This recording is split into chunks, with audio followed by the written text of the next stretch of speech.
बाकी लोगों को नहीं देख रहे?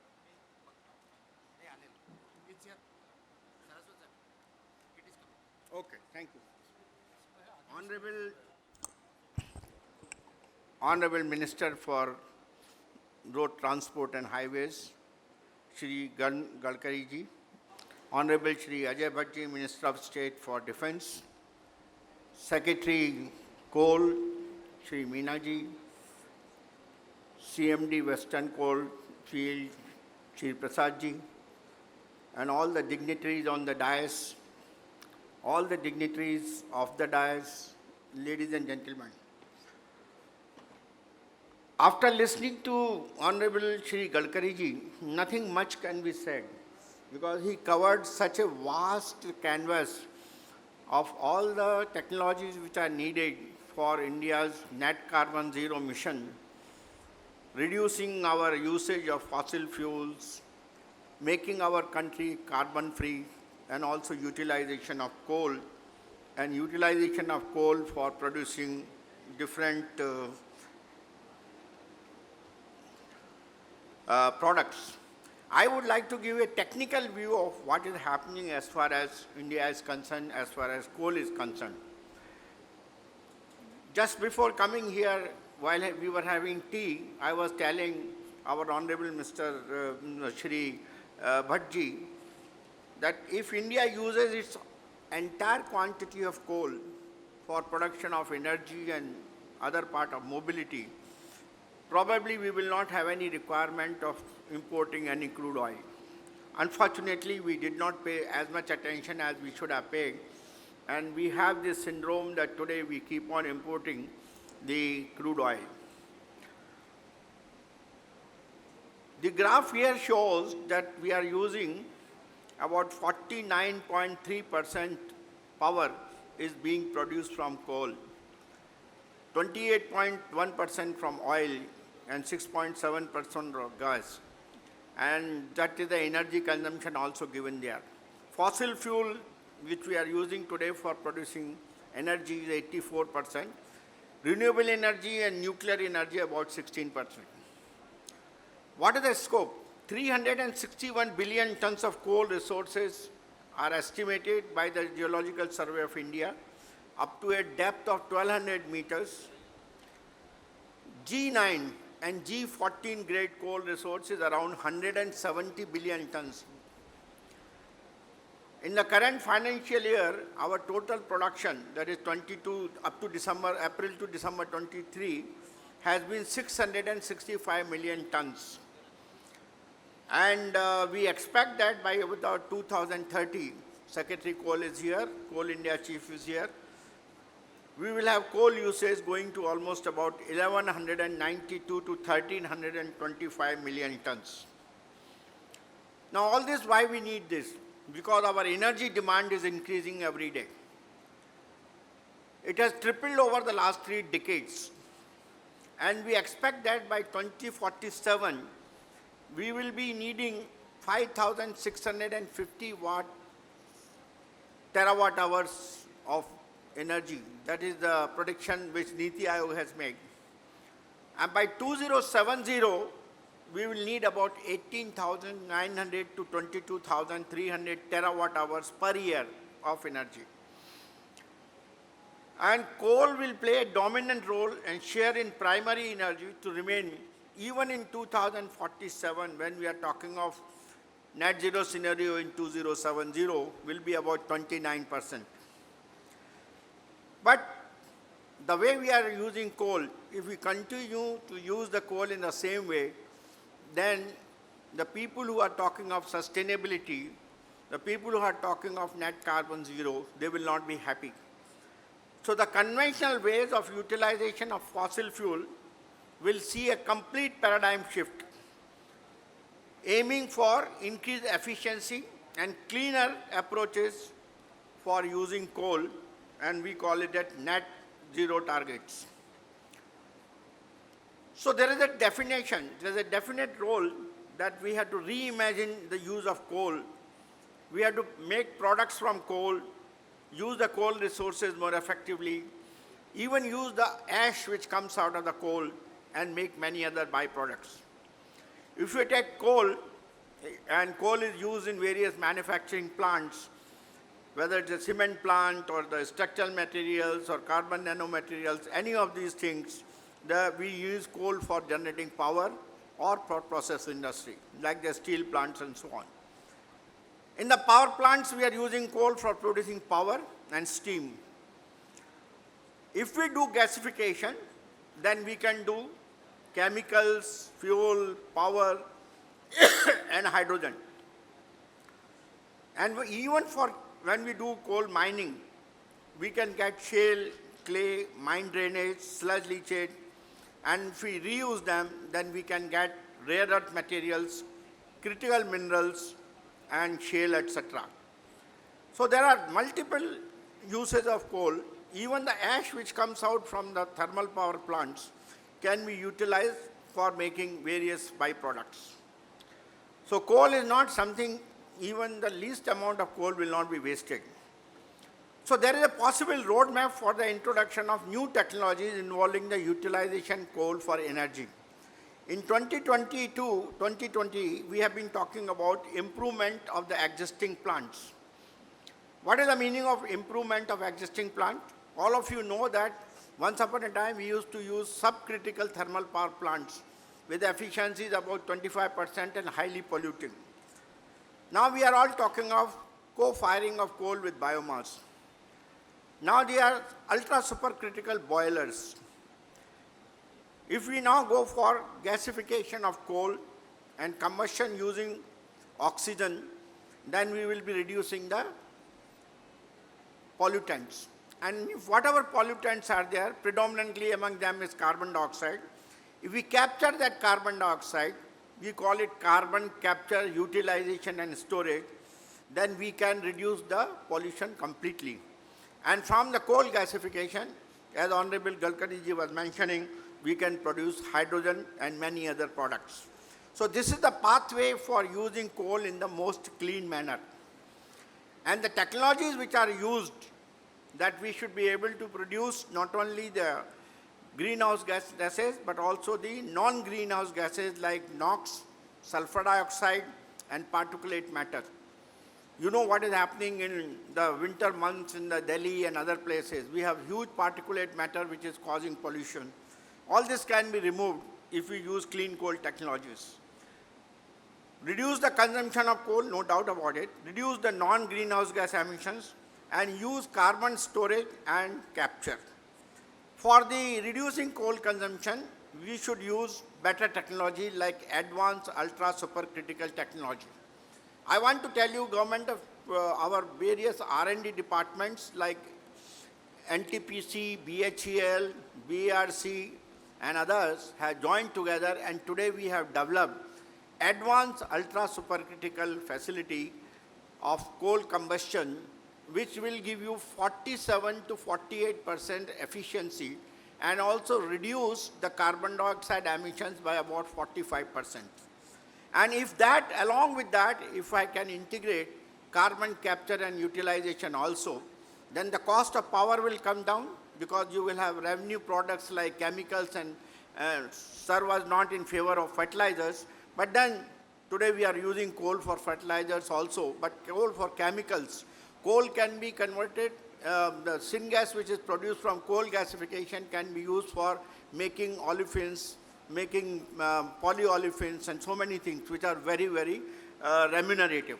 So coal gasification is another thing. Carbon capture and utilization is very important thing for doing the clean coal technologies. So thrust area in the clean coal technology is lower efficiency, environmental loading, these are the problems. They are now becoming more popular. So coal gasification becomes one of the major areas for improving the efficiency and also reducing the cost. Bulk coal reserves, about 73% are of inferior grade, non-coking coals with ash contents of about 45 to 50%, and moderately high reactivity and high ash fusion temperature. These coals can be successfully utilized for gasification. In fact, if you give 45% coal to a boiler, nobody will take it They'll say we have to wash it, we have to do something. They will not be able to do that. But in the coal gasification, even the high ash content coal can be used. I was just talking to the CMD Coal India that the western coal field, which our Honorable Shri Gadkari ji also mentioned that we have poor quality coal. But I want to assure you that same poor quality coal, sir, can be used in coal gasification using this technology today. So I will talk about it a little later. So I already mentioned to you about ultra supercritical and this efficiency. I'll skip this. Now, what are the uses of the gases which are produced in the coal gasification? The gas is called syngas. This can be used for making urea. It can be used for directly using steel. It can be used for chemicals. It can be used in refineries, and it can be used for petrochemicals. Now, what is the market? Global market today, in 2017, it was 1,49,997 megawatt. And it is expected that it will be 3,89,825 by 2026. And a CAGR is going to be of the order of 10.8%. It can be used for in an IGCC plant where we use coal gases for running a gas turbine, and then the gases which are discharged is used for creating steam, and then you can run a steam turbine. So you have very high efficiency. This is called integrated gasification system. There are different types of gasifiers which are used today. There are called fixed bed gasifier, which is being used today in the Jindal plant. Jindal is running the fixed bed gasifier. It can be updraft type and the lower downdraft type. Advantage is flow of solids is independent in the flow of gas, minimal treatment of feed coal, and high thermal efficiency. The disadvantage is that it forms a lot of tar, which is not good.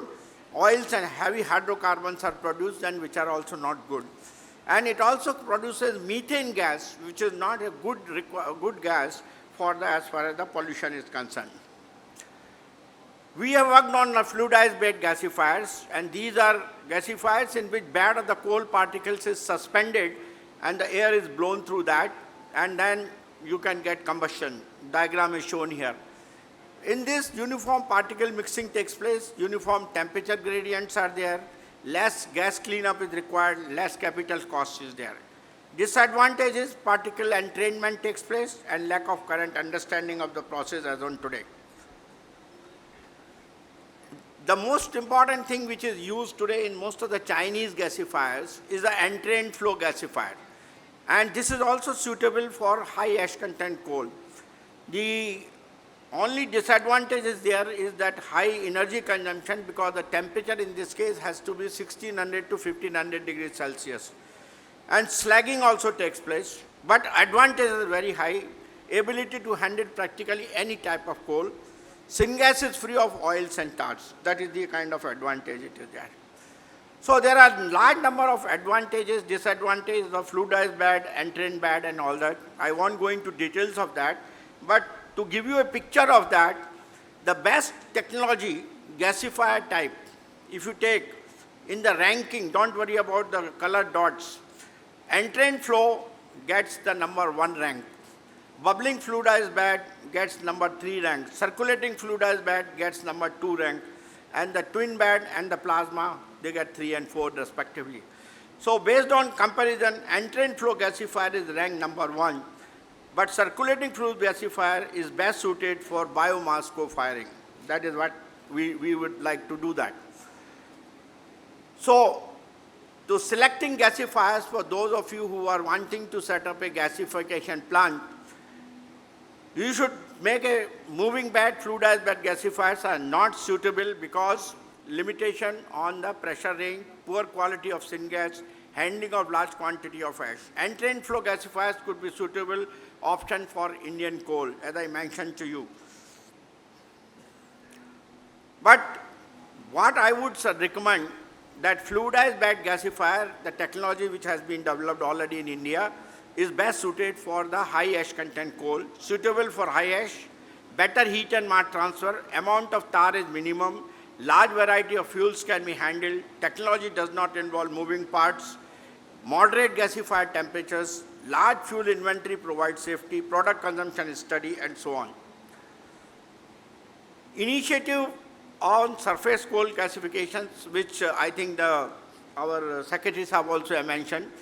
Jindal Steel and Power Limited has recently put up a coal gasification facility for their DRI plant in Angol, Odisha.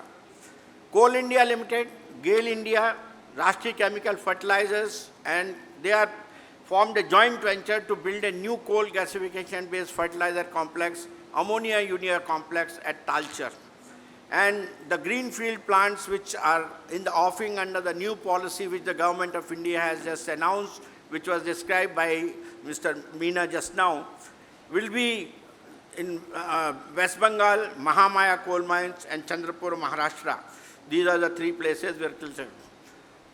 So, coal to chemicals project at Western Coalfield Limited, MCL and ECL is under various stages of tendering as known to me.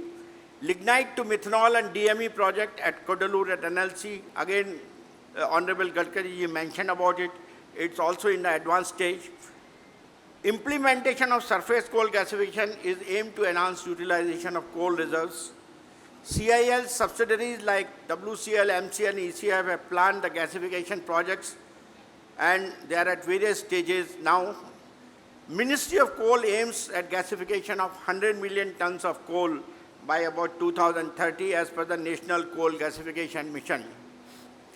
We have done a lot of R&D. There was a myth in the country till very recently, I'm talking of 2019, 2018, that Indian coal cannot be gasified.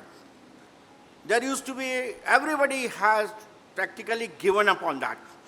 But in the last 4 or 5 years, significant amount of work has been done by Indian industry, Indian scientists, and BHEL R&D has developed an advanced pressurized fluidized bed gasifier. IIT Delhi and Thermex Pune have done an oxy-blown gasifier, and CSIR Simfer Dhanbad also have developed a oxy-blown pressurized fluidized bed gasification. And they are operating already. In fact, the IIT Delhi Thermex plant has already integrated the methanol production also with that. And today methanol at the rate of 1 ton per day is being produced there. Other two plants are only gasifier units at the moment. The coal gasification is a precursor of hydrogen economy. If you take today, people say that Honorable Gadkari ji mentioned that he has been trying to convince people that coal should be manufactured from, hydrogen should be manufactured from coal. And I fully support that because today if you take the cost of electrolysis and with the present cost of power, the hydrogen cost will be, levelized cost of hydrogen will be in the region of $6.5 per kg. If you use 2050 scenario, if you can go for coal gasification and steam reforming and carbon capture and utilization, these costs will come down drastically and you will have what we call as the blue hydrogen. It will not be called the gray hydrogen or brown hydrogen, but it will be called the blue hydrogen. And this blue hydrogen will cost less than $2 per kg. That is the kind of cost it will be.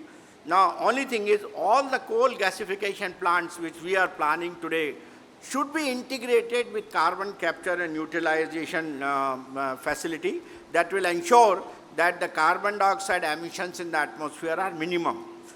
So this is the process which is followed. You take air, you remove nitrogen using the air separation unit, put coal in the gasification unit, then quench it, then do water shift reaction, then you clean it, remove all the sulfur and carbon dioxide, and then carbon monoxide and hydrogen is put into the methanol distillery and it is produced.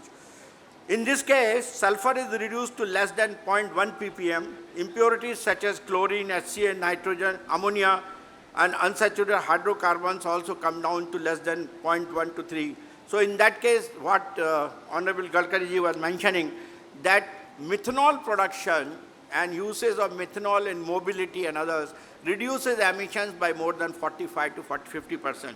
So this is a major advantage what we have. I mentioned to you about carbon capture and utilization. Gadkari ji was mentioning about coal-based methane. Now, today, whatever is the coal seams are available, if you capture carbon dioxide from the thermal power plant or from the steel plant or from refinery, you can inject into the coal seams and you can get natural gas. And natural gas is a fuel which can be used. This is called CBM. Similarly, if you take carbon dioxide, inject into the oil wells where already oil wells have been declared as depleted, you can get more oil from that. That is called extended oil recovery. And of course, you can use carbon dioxide for a variety of applications which are indicated here: chemicals, fuels, minerals, and others, which includes all the things which Honorable Gadkari mentioned about the sustainable aviation fuel, polycarbonate, urinate, biomass and derived chemicals, olefins, methanol, ethanol, even gas fuels like methane, and different kinds of minerals. Ash can be used for making the bricks. All kinds of things can be done. And negative emissions, and this is actually, if you use it with the biomass, then it becomes negative carbon emissions. So this is the kind of thing that can be done. So we have lots of gasification technologies which are useful, promotes alternative uses of domestic coal in an eco-friendly manner. The process is around 70 to 20% more efficient. Hydrogen economy, it can be used in hydrogen fuel cell production because gasification of coal is one method that can produce power, liquid fuel, chemical, and hydrogen, both of them. It reduces the fiscal deficit, decreases transportation cost, and because if you are taking any other thing, transporting methanol or ethanol or any other liquid fuel is much cheaper compared to transporting any gas. Greater efficiency than coal burning, that is what we get in this case. I want to mention to you the most important thing is that today's policy, what has come out now of the coal gasification, in that the biggest advantage is the public-private participation can take place. The private sector can now come and invest. In fact, we have on our stage Mr. Balasaheb the other day, who is planning to set up a plant in Western Coalfield. I personally believe that we can attract, besides the other initiatives which have been given by the government in the present policy. One of the major factors which Coal India and others have to realize is to reduce the cost of coal. I was very happy to hear from Shri Meenaji that we will be supplying coal to such gasifier units at the notified price. If it is notified price, that is almost equal to the cost at which the coal is provided to the thermal power plants, then I think we will be in a position to keep the byproduct cost or the cost of fuels much lower. So our calculations say that if the coal is supplied to the methanol power plant or the gasifier at the cost of about 1,200 to 1,500 rupees per ton, then India can produce methanol at less than 25 rupees per kg. This is our calculation. But if the cost of coal goes up, then this directly adds up to the cost of methanol. So it is important that we have to do that. Second thing is continued supply of coal to these gasification units. Now, there are two ways of doing that. As Honorable Gadkari was mentioning, that there is a linkage which can be provided to the government sector companies. And if we can have even the joint venture companies, which are also having joint venture between government and private, there also we can provide the linkage coal. It will be very useful. Third one is, if we can provide with certain amount of guarantees of offtake to the private sector, the coal mines directly. Offtake guarantees, you say that 25, 30 years you will take so much of coal from that mine, then that will be useful for actually running that plant successfully. And Coal India will also not be having any doubts as far as utilization is concerned.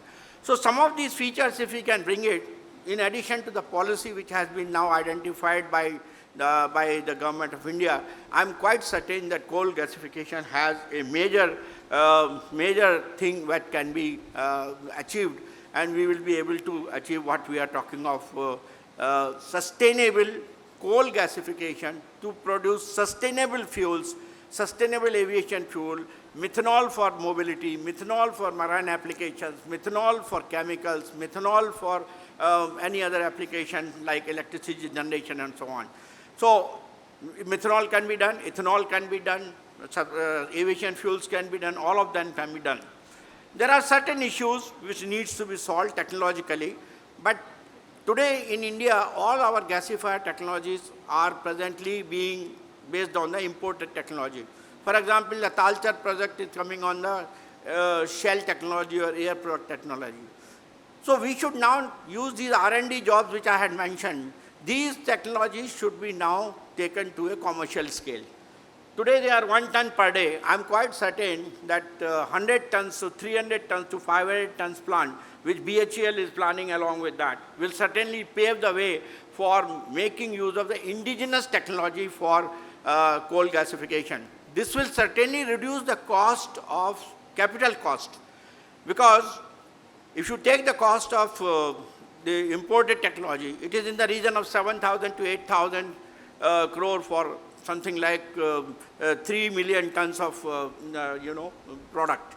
But if you want to do that, the same can be done with the indigenous technologies at half the cost or maybe 2/3 the cost. So I think it is important that we should do now scale up. We should use all our methanol for 100% running our buses and trucks on that. We should make use that coal gasification is promoted in a big way with the policies which have been done. And we should be in a position to achieve what we call as coal-based projects will depend on several factors. Economics, which has been now worked out, the government policy, which has come up now, regulations of standards of blending of coal for chemical applications, and availability of land, water, and related infrastructure. If we are going to set up coal gasification facilities next door or to the coal mines, then the transportation costs, availability of land and all that can also be reduced. I personally believe the way forward is setting up demonstration plants to scale up indigenous technology, promoting public-private partnership with provision of VGF, which has been now provided for, setting up of plants to produce methanol in the tune of 300 to 500 tons per day, introduce PLI schemes for setting up coal gasification plants. In addition to the VGF thing that has come, if I am going to have a PLI scheme that if you are going to gasify X billion tons or Y million tons of coal, you will get that much incentive, I think that also will help in a big way. Rationalizing the pricing of coal for gasification, I mentioned to you. See, the problem with the present cost of coal is, coal at the mine head costs about 800 to 1200, the mining cost. But when it is supplied to the gasifier, the cost is about 4,000 rupees per ton. Now that gap has to be reduced. And there are various means which include cess, which includes transportation costs, which includes mine development cost and so on. All these things will have to be curtailed to bare minimum. Then only we will be able to make this coal gasification as a successful venture, and our competitiveness on fuels and chemicals which will produce using coal gasification will remain positive. Otherwise, you will always say that the imported methanol is available at 15 to 20 rupees a liter, and our methanol is 25 rupees a liter. Now that kind of a disparity has to be bridged by these kind of taxation, state cess, transportation and handling charges. If that can be done, I'm quite certain that we will make a major breakthrough as far as this technology is concerned. I request with Honorable Gadkari ji, Honorable Mr. Bhatt ji, and all others, Secretary Meena ji, to take a very progressive view as far as these things are concerned and make this venture a successful venture. I wish that the coal gasifiers of the country will make their mark in the near future. Thank you very much. Namaskar.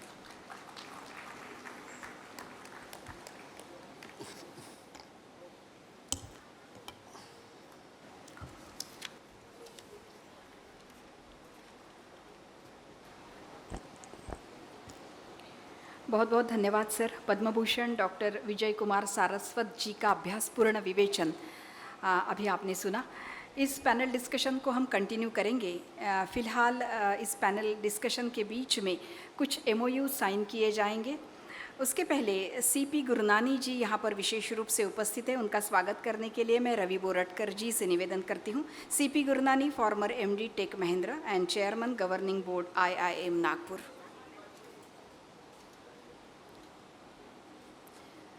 इस panel discussion के बीच में एक छोटा सा हल्का सा break है। हम एमओयू साइन करने जा रहे हैं। हमारे दो मंत्री जी यहाँ पर उपस्थित है, आदरणीय नितिन जी गडकरी, आदरणीय अजय जी भट्ट। इनके सामने ये एमओयू साइन होंगे। पहला एमओयू है राष्ट्रसंत तुकडोजी महाराज नागपुर विद्यापीठ और SIAD LLC USA और Anant aviation USA city fly. मैं आदरणीय हमारे वीसी डॉक्टर चौधरी जी से निवेदन करती हूँ कृपया सामने आएँ, तथा SIAD LLC के श्री उन्मेष दिघे और अनंत एविएशन के कैप्टन विशाल बांगरे जी से निवेदन है कृपया सामने आए। Educational aviation pilot training program and skill development program international agreement है, महत्वपूर्ण एमओयू है। तालियों के साथ हम इसका स्वागत करें। दूसरा एमओयू है Jhulelal institute of technology, mister Pampatwar ji और आकाश चिटमिटवार जी जो CEO है ओजोन के। Sant Jhulelal institute of technology और SIAD LLC USA तथा Anant aviation USA city fly. Vidarbha को विकास की ओर ले जाने वाले ये महत्वपूर्ण एमओयू, इनका अभिनंदन तथा स्वागत।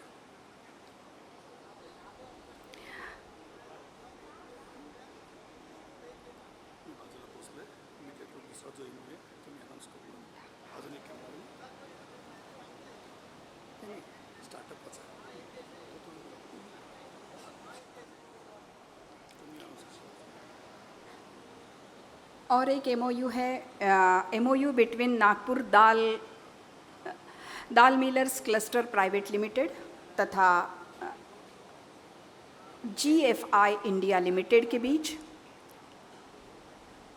दाल मिलर्स क्लस्टर प्राइवेट लिमिटेड के मनोहर भोजवानी जी को हम यहाँ आमंत्रित करते हैं और GFI इंडिया लिमिटेड के डॉक्टर स्नेहा सिंह, इनको हम आमंत्रित करते हैं। ये भी महत्वपूर्ण एमओयू है।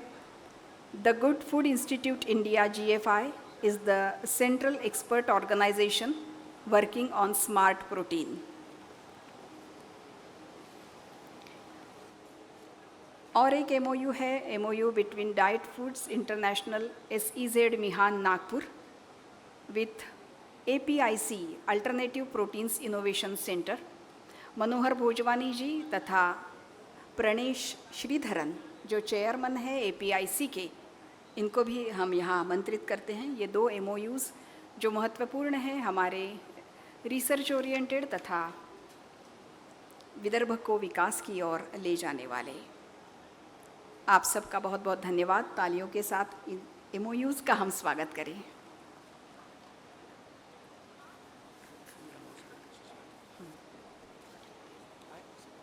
और एक एमओयू है जो अनाउंस करने के लिए मैं यहाँ आमंत्रित करती हूँ श्री शशिकांत चौधरी जी को।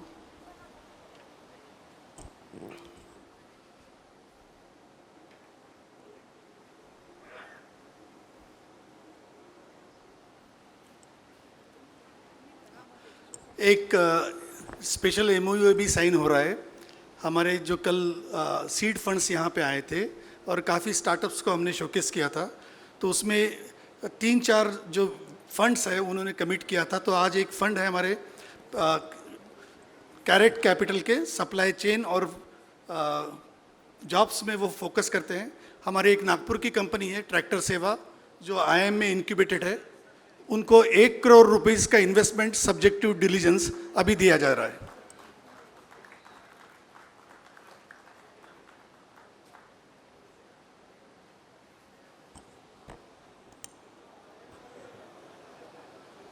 खासदार औद्योगिक महोत्सव एडवांटेज विदर्भ में कल भी कुछ एमओयू साइन हुए, आज भी हुए हैं।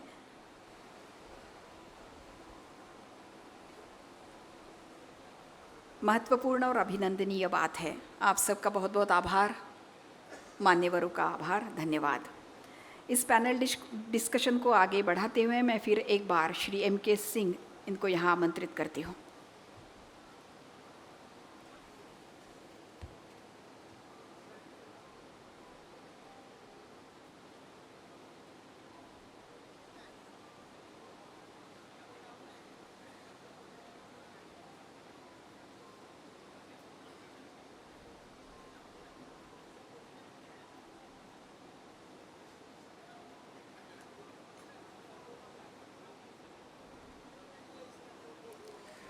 Sri PM Prasad, Chairman Coal India Limited.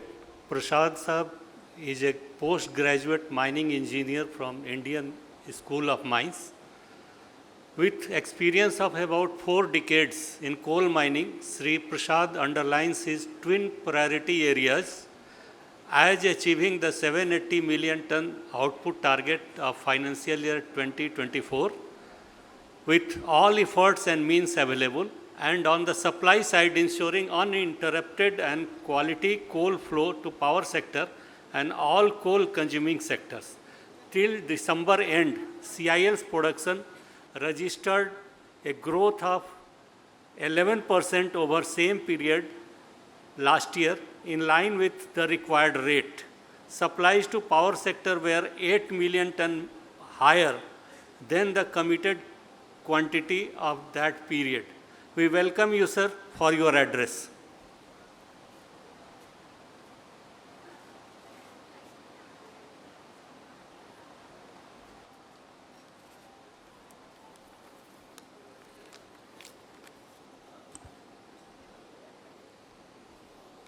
Paramadarniya, Honorable Minister Gadkari Sahab, Paramadarniya, Honorable Minister Ajay Bhatt Sahab, Padma Bhushan awardee Dr. Saraswat Sahab, most respected Secretary Coal Amritlal Meena Sahab, आज का आयोजक Chairman this Vidarbha Industries Committee, Chairman Solar Industries, Sri Satyanarayan, Sri Ajay Mirg, Sri Bala Saheb Daradeji, my colleague, former colleague Sri M.K. Singh, CMD WCL, officials from WCL, and all the dignitaries of the dais. As we all know, we are having shortage of both natural gas and petroleum reserves. If you see the percentage, natural gas is only 0.8% of the world we are having, whereas in case of petroleum oil reserves, only it is 0.5%. It is only coal, we are having 7% of the world reserve, which is proven.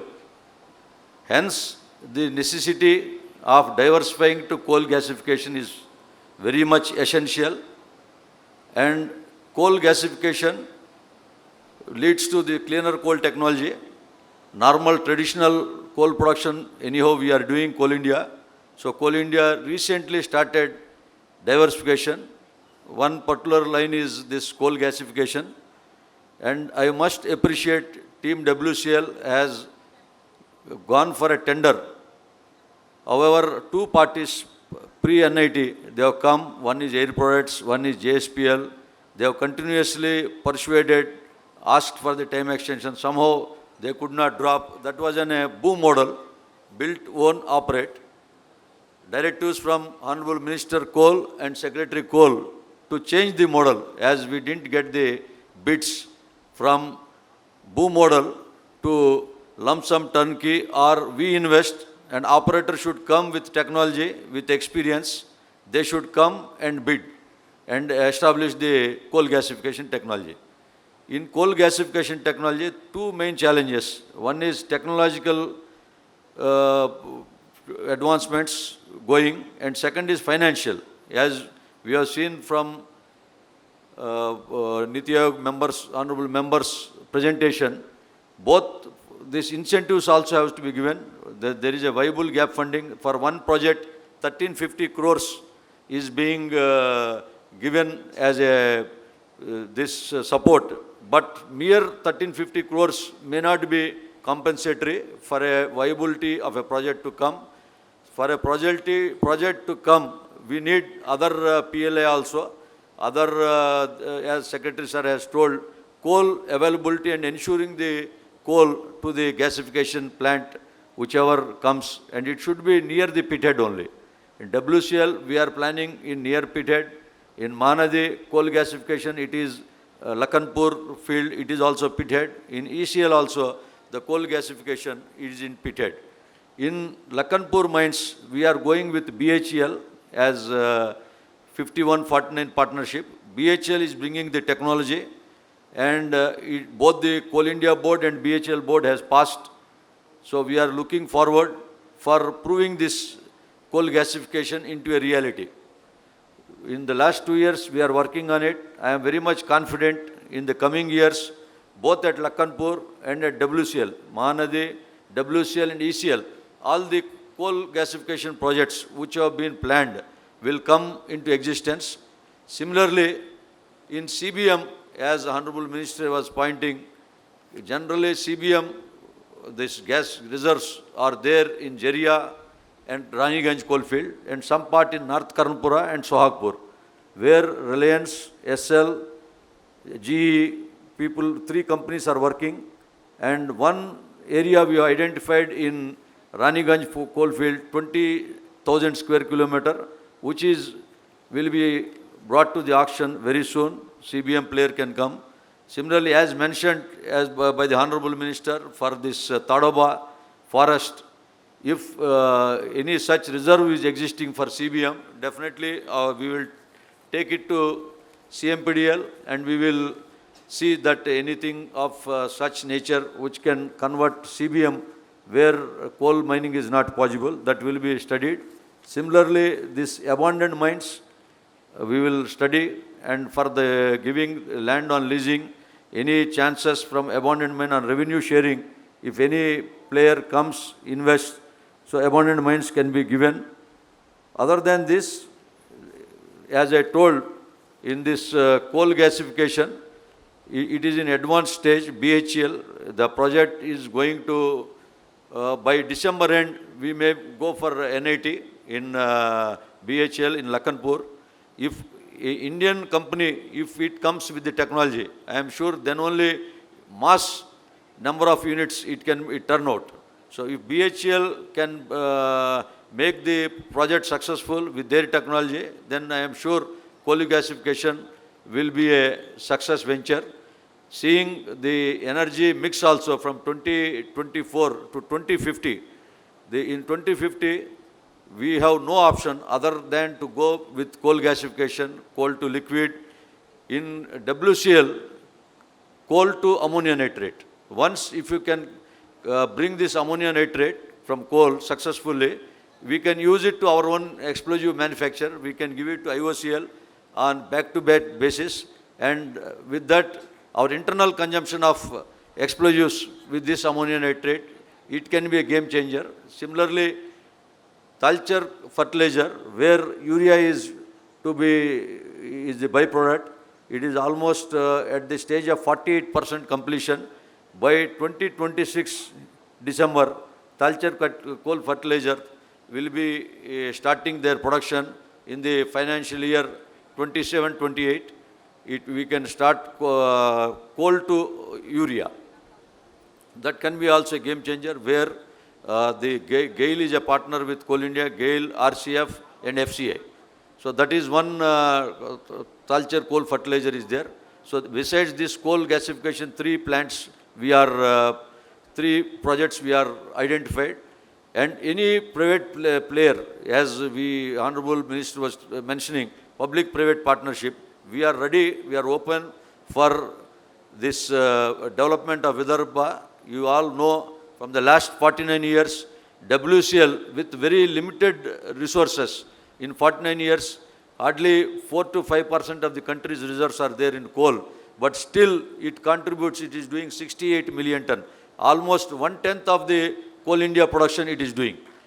So countries, this Vidarbha development from the last 49 years, there is WCL played a pivotal role, whether it is Chandrapur, Yavatmal, Nagpur, in any place of the Vidarbha, you name any place, WCL is there.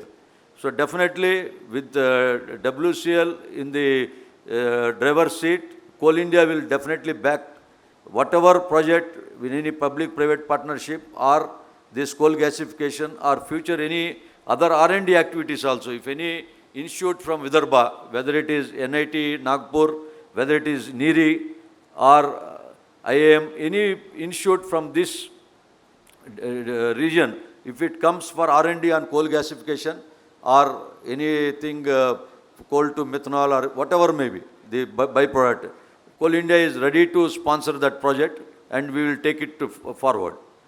And I thank the organizers in inviting me, as I started my career in WCL and I spent almost 19 years, 50% of my experience in Coal Vidarbha only. I look forward, and from Coal India also, we will support WCL, we will support whatever in this region, any public-private partnership, or as you all, as Secretary Sir has assured, that coal will be abundantly available for coal gasification. There is no dearth of coal for any gasification plant, whether it is private player or any operator coming with WCL on our land. It is going to be retendered very shortly. I thank the organizers in inviting me here. Once again, I thank and I wish Vidarbha, development of Vidarbha, a huge success. Thank you. Now it's a pleasure to invite an entrepreneur, Sri Balasaheb Darade, Managing Director of New Era Clean Tech Solution Private Limited. After having a successful career as an entrepreneur, consultant and nanotechnologist in USA, Balasaheb returned back to India with passion of using technology, entrepreneurship and innovation for sustainable solutions with purpose, people, planet and profit at its core. Currently at New Era Clean Tech, Balasaheb is on the mission to make coal gasification a commercial success. Balasaheb.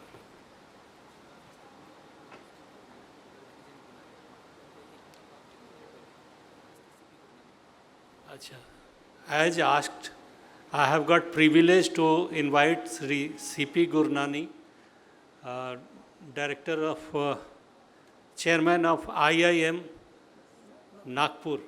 IIM Nagpur. Yeah.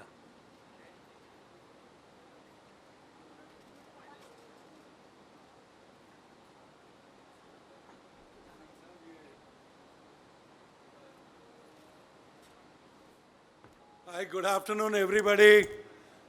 I know after Mr. Prasad's speech, Dr. Saraswat making such a powerful submission regarding the blue hydrogen or using all kinds of sustainability measures to make carbon dioxide into a product, and more than that, Dr. Saraswat's understanding of the subject and also encouraging the ecosystem development right from the gasifier to treating high ash content coal to subsequently bringing in a PLI policy. Sir, as in Hindi, in Bihar, they would say, Sahib, Sarkar aap hi hain, to ye lagu kar dijiye. So, anyway, my only request is that I belong to IT industry, the technology industry. Everything that is possible for us to analyze, to predict, to be able to help in any engineering capabilities, help in even modifying the gasifiers to suit the coal content. I can only promise to Mr. Prasad and Dr. Saraswat that the engineering capabilities in India are far superior than what they are in China. And when you go under the hood of all American companies, I mean, it is actually like the old saying used to be in PCs, Intel inside. Now you can say it is an Indian inside. So I think we have the capability. So we do have the capability, sir. You challenged us 500 metric tons of methanol a day. I'm sure with your blessings, we will be able to produce indigenous plant and equipment. We should be able to bridge that gap between 15 rupees from the natural gas to 25 rupees cost of methanol. I mean, I think there is a possibility, there is a challenge, and on behalf of, I think from the technology industry, I can only request you, sir, collaborate with us. We want to bridge that gap. We think we should not be dependent on the imports. I think the self-reliant India or an Atmanirbhar Bharat, it has to start with the chemicals. And for a change, I'm also a chemical engineer. So a chemical engineer in me is saying, let us not depend on imported chemicals. Let's start in India. Let's do it for India. Let's do it in India. And since Vidarbha happens to be a coal-rich country and the center of India, I think we should do it right here in Vidarbha. Thank you. Thank you so much. I welcome Sri Balasaheb Darade, MD, Clean Tech Era Solutions.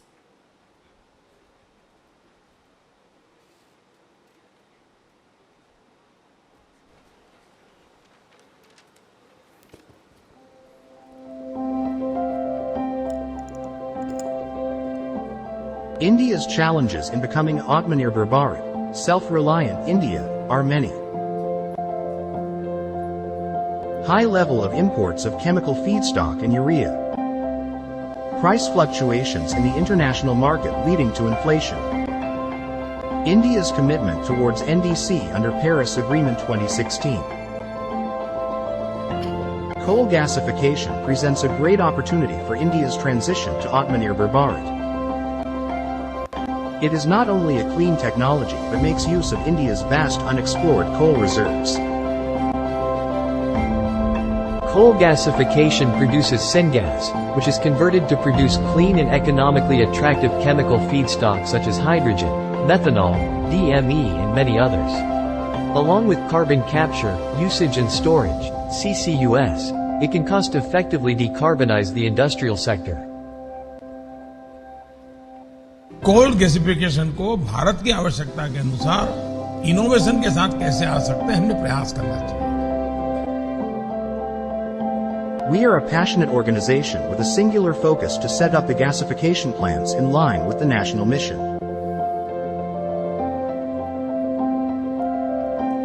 Announcing 5 MMTPA gasification project in Maharashtra with an investment of $2.5 billion. We are proud of our team that is comprised of government advisory, industry veterans, innovators, venture capital, financial experts, entrepreneurs who built the businesses ground up. New Era signed the Memorandum of Understanding with State of Maharashtra at World Economic Forum 2023, Davos, Switzerland. Maharashtra Cabinet has approved the project as an ultra-mega project providing the great infrastructure support. Subsequently, State of Maharashtra has allocated 1,650 acres of land at Chandrapur, Maharashtra, at the pithead of coal mines.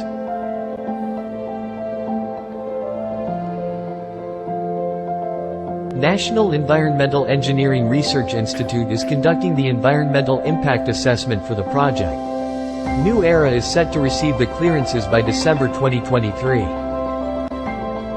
New Era is actively working with Coal Ministry and Coal India to secure the coal mines or coal linkages for the project. Join us to build Atmanirbhar Bharat.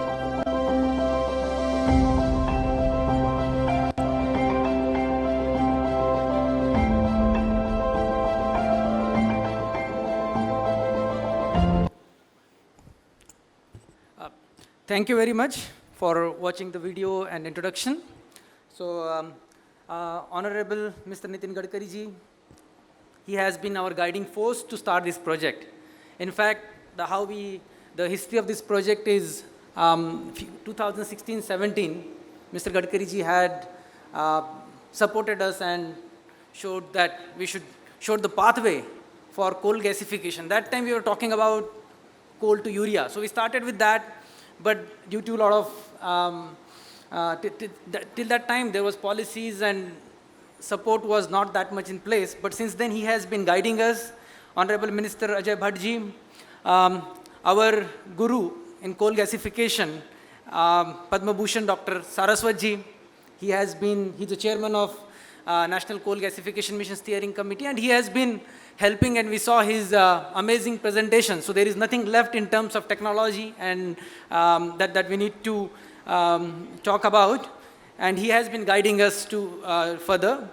Honorable Secretary Amritlal Meena-ji, I mean, since the time he has been very proactive in supporting both public and private sector also. So supporting the entrepreneurs, and in his tenure now the new support, the cabinet approved the new incentives. So like he was earlier in PM Gati Shakti, so moving things at fast pace, that is his USP, and we are fortunate to have him as a coal secretary because he's bringing this momentum to this, making this sector more innovative. As mentioned by Prime Minister, like we need more innovation in this sector. So in terms of that innovation in policy is very important in this sector, and we are fortunate to have him. Coal India Chairman, Shri PM Prasadji, who fortunately have worked in this region and he knows it very well. So now we are very fortunate to have him mainly for WCL region. It is very good sign. Mr. Gurnani ji, who just spoke, so he being a chemical, he just retired from Tech Mahindra as a CEO and MD, but now being a chemical engineer, he's also working together with New Era. And thank you all the dignitaries, Mr. Ajay Amirik ji, Mr. NK Singh ji, who is the moderator, and all the dignitaries. So in terms of technology, what is coal gasification need, that has already been spoken, but I'm not going to go much into the slides. So first of all, as we wanted to thank the Prime Minister and Coal Ministry, Government of Maharashtra, MIDC, and different for supporting us so far.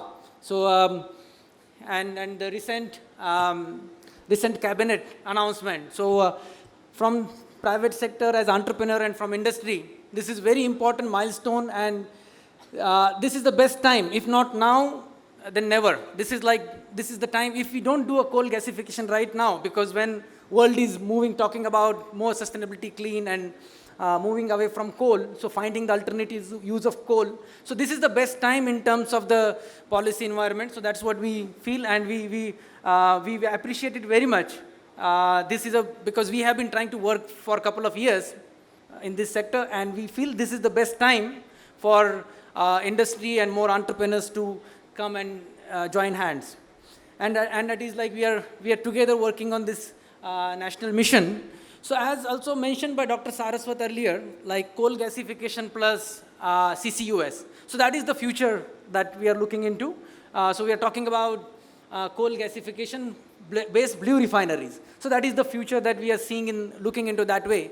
Because for Nagpur also we have been talking about how we can get more petrochemicals, refineries. So so this is a high level project configuration.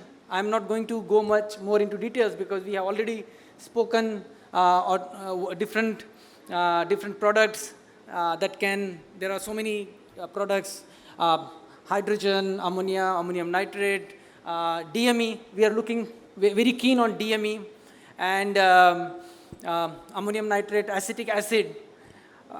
So there are various products that, so we are focusing on some of them. And also, in terms of, we have signed a lot of MOUs with a lot of technology players globally, both in coal gasification and CCUS aspects also. So we recently signed MOU with Sinata Bio, where in syngas or CO2, you add more green hydrogen to make ethanol. So ethanol is C2H5OH. In CO2, in proportionally, if you add hydrogen, you can make ethanol. Or recently when I was in New York Climate Week on the sidelines of UNGA, there was a company called as Air Company. So they are taking CO2 and making a sustainable aviation fuels. But in New York Climate Week, in the party, all the beverages and perfumes, like all the beverages they served, they were made from the CO2. So actually in the New York Climate Week, all the beverages they served in the after parties, they were all made from CO2. So such interesting, like San Francisco airport is, they use the CO2 to make aggregates by a company called as Blue Planet, and there are a couple of more companies. So we are parallelly working on coal gasification and how we can look into more innovative so that it completes the circle. So those kind of aspects. Also another thing is what we are looking, so we got 1,650 acre land, and also we reserved more land to create a like SEZ innovation park, because coal gasification is feasible only at scale.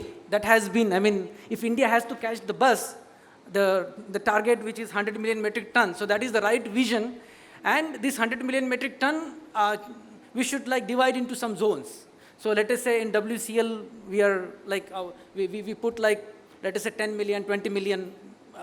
So creating those zones, and also with coal gasification, like downstream chemicals or the whole ecosystem, there is a lot of scope. So some people can come and like companies like air companies, Senata Bio, we have 5-6 companies with whom we signed MOUs who are ready to come in such park. So creating whole innovation, and already a lot of things mentioned by Honorable Secretary on right from land to VGF, the different sets. So, those things are quite encouraging. But as mentioned earlier by Mr. Gadkari also, there are 4 things which are critical to any project. Or these 4 critical things, I would say these are challenges as well. So first is coal, second is technology, third is market or offtake, and fourth is capital. So as being entrepreneurs or industry, so we are very good, and we can work on finding good technologies, finding market, and we being in Vidarbha, Advantage Vidarbha, it is a central location and there is a very good market opportunity, so that also we can take care. Capital is, of course, the coal gasification is very capital intensive, but with current government's announcement, and that is also problem solved. So these 3 things are that we can take care. But the important thing is coal. Like coal gasification without coal is not possible. So that is and right now still, I mean, there are a lot of improvements and a lot of positive moves that has taken, but in practical, when we try to work still, in coal there is we need some more hand-holding and support. Like whatever the policies and whatever the intention which is expressed in the policies, that to come into execution. That is the key now, like how we can bring that to execution. Let us say in terms of securing a coal, I mean, one is power sector, other is NRS. So now the coal linkage long-term coal linkage, it comes under as NRS. So it should be treated as mentioned by Honorable Secretary or Dr. Saraswat also have, that it should be treated like a power, like priority like a power sector, or there can be a separate special category for coal gasification. In areas like WCL, let us say we go for, if there is a less availability of notified coal and we go for cost plus, the cost plus 12%, but plus here it is their additional 20%. So that's, I mean, and there are certain more things which adds up still the cost of coal, that has been right now one of the very important factor. So that's where, so being the project of national importance, and we had decided a couple of years back that we want to go, we are going to do it, and with your support, but we need as industry, we feel that if that problem is solved, the national coal gasification is truly going to be successful, and it can be successful in a short period. Like now that is where, because that's why we are seeing, I mean, we need more industry. We are talking to a lot of more other industry colleagues also. So that's the whole, that is the voice we are hearing from the industry, because this being such important, need is there, market is there. So that is the gap, I think, where we need some support. Maybe can we do some earmark, like some, as Dr. Saraswat mentioned, that can we earmark certain mines, or which the subsidiaries have not been using. So can they be earmarked for coal gasification. So can there be certain, those kind of things. And also GST compensation says also if we can have, if that can be considered. So these are few things because, I mean, the very basis that the use of coal is right now is in a combustion and other use is gasification. So as we know, combustion, like gasification is more clean and better than combustion, because in gasification we, pre-combustion CO2 capture can be with 90 to 95% purity. So also in terms of talking about clean technologies, it is difficult to capture CO2 in combustion, but in gasification the CO2 is already captured and can be utilized, but it comes with the more cost. So like intrinsically, the gasification is more costly, more capital intensive than burning the coal in combustion typical use.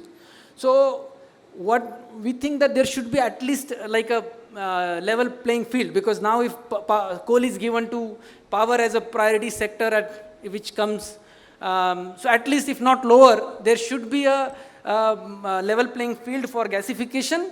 And in terms of when it comes to the intent is there, but that execution, we still on ground when we work, that difficulty is still there. So we request Honorable Secretary, Coal India Chairman, to kind of help us in that. So other things are, so thank you very much, and we are very motivated, inspired to make this happen, because we believe that Atmanirbhar Bharat cannot be complete without coal gasification. Seeing that because 40% imports in oil, natural gas, and whole. So this is. So thank you very much for, again, thanks for all your patience and listening to us. Thank you. Thank you, sir. In today's session of panel discussion, we were lucky enough to hear from Honorable Minister of Road, Transport and Highways. And by the August panel, questions have already been answered. The first question was, how can Coal India help us availability of coal for coal gasification project? Second question was, how to reduce the dependence on foreign licensors for syngas conversion.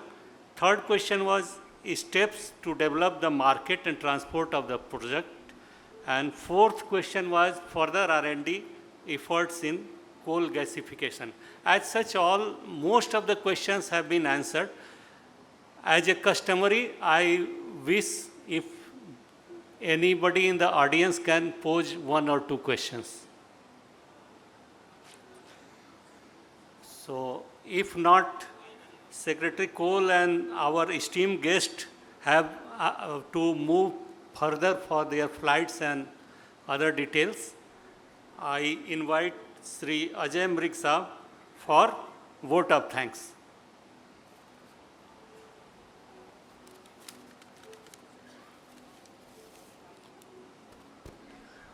Dignitaries on the dais and off the dais, I would like to thank Shri Amanlal Meena, Secretary Mines of Coal, who enlightened us with the progress and initiative. And we are very fortunate to have him here and announce the various incentives which Government of India is extending for the entrepreneurs. So I would like to thank the Secretary. I would like to now thank Padma Bhushan Dr. Saraswat, member Niti Aayog, who is guiding us on the policy regime. He is the architect. As we all know, he is the architect of the methanol and coal gasification policy for the Government of India. I would like to also thank Shri P.M. Prasad, Chairman CL, for implementing the coal gasification projects, on also extending the coal, also the available land, water for the entrepreneurs who want to set up coal gasification plant in various mines of Coal India. So I hope that the entrepreneurs from Vidarbha can take advantage of it and will come forward to meet the commitment of the Government of India of 100 million tons of coal gasification to be achieved by 2030.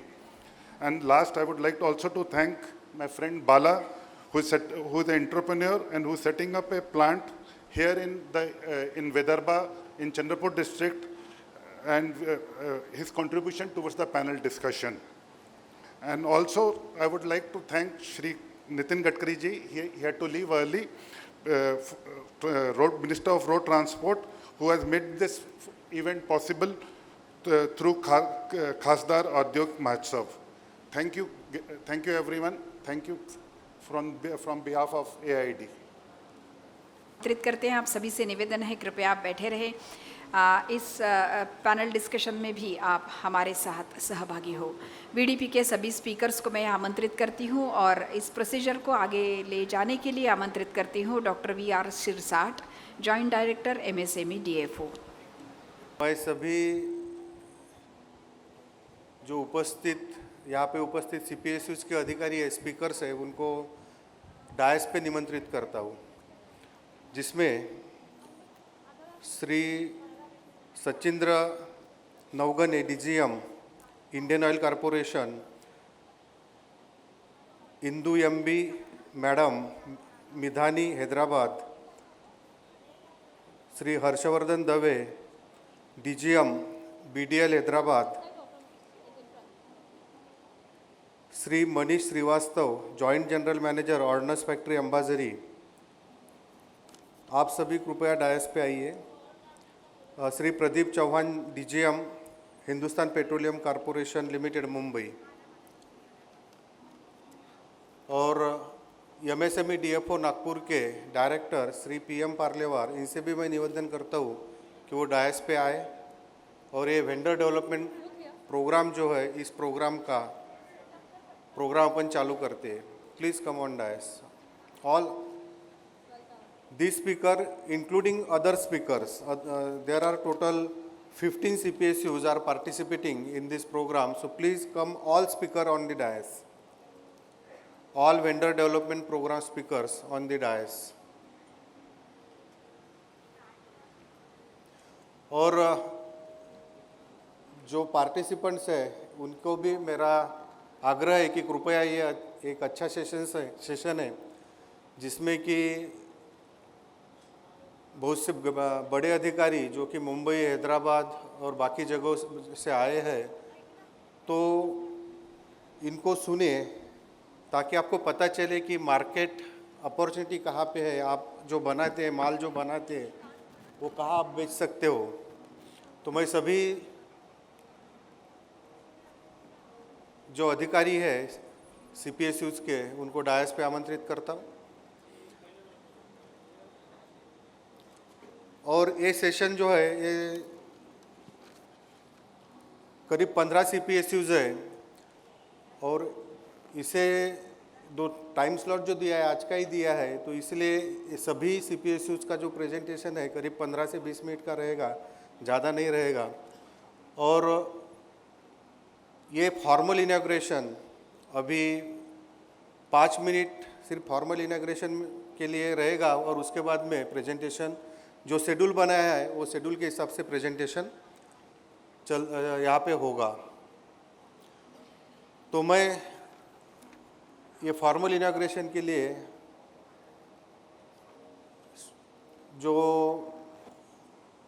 थोड़ा vendor development programme के बारे में 2 शब्द कहूँगा। ये क्या है, तो कल ही यहाँ पे जो गेस्ट्स आए थे, मिनिस्टर्स आए थे, खासदार एमपी जो अभी भी है यहाँ पे, उन्होंने कहा था कि इन्वेस्टमेंट जो है ज़रूरी है।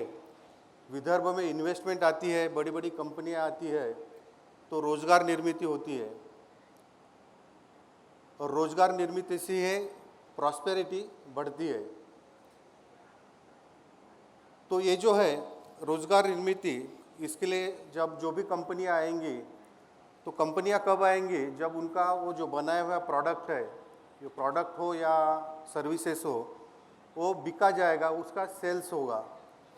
तो ये जो प्रोग्राम है आज का वेंडर डेवलपमेंट प्रोग्राम, इसमें यही बताया जाएगा आप लोगों को, ये जो बड़ी कंपनियां हैं, HPCL, IOCL, Mazagon dock, BDL और बाकी सभी कंपनियां जो शेड्यूल आपके पास है, ये किस तरह से चीज़ें परचेस करती है, आप लोगों से, एंटरप्रेन्योर से किस तरह से चीज़ें परचेस करती है, चाहे वो प्रोडक्ट हो या सर्विसेज हो। और उसमें गवर्नमेंट ऑफ इंडिया, हमारे मिनिस्ट्री, इसकी पॉलिसी क्या है ये प्रोसेस करने के लिए, क्योंकि आप चीज़ें बनाएंगे लेकिन वो सेल्स नहीं होगी तो क्या होगा, सेल्स नहीं होगा तो आपका जो बिजनेस है वो चल नहीं पाएगा। तो इसलिए सबसे पहले और सबसे इम्पोर्टेंट चीज़ होती है कि आप जो बना रहे हैं, आप जो प्रोडक्ट बना रहे हैं वो आप कहाँ बेचेंगे, किस तरह से बेचेंगे, कौन से प्राइस में बेचेंगे, तो वो सब चीज़ें इस प्रोग्राम में, वेंडर डेवलपमेंट प्रोग्राम में क्लियर की जाएगी कि ये जो बड़ी कंपनियां हैं ये किस तरह से प्रोक्योरमेंट करती है। तो मेरा सभी से आग्रह है, यहाँ से बैठे जो पार्टिसिपेंट हैं उनसे भी और जो बाहर है उनसे भी, कि ये जो मौका है इस मौके का फ़ायदा सभी ले। और मैं हमारे कार्यालय के जो डायरेक्टर है श्री PM पार्लेवार साहब, इनसे निवेदन करूंगा कि वो आए यहाँ पे, 2 शब्द यहाँ पे मार्गदर्शन करे। और इनाग्रेशन का ये जो पार्ट है ये सिर्फ 2 मिनट का ही रहेगा, बाद में सेशंस चालू करेंगे अपन। तो कृपया यहाँ पे आइए और ये कार्यक्रम में आपके ये वेंडर डेवलपमेंट प्रोग्राम के बारे में चीज़ें बताइए। धन्यवाद।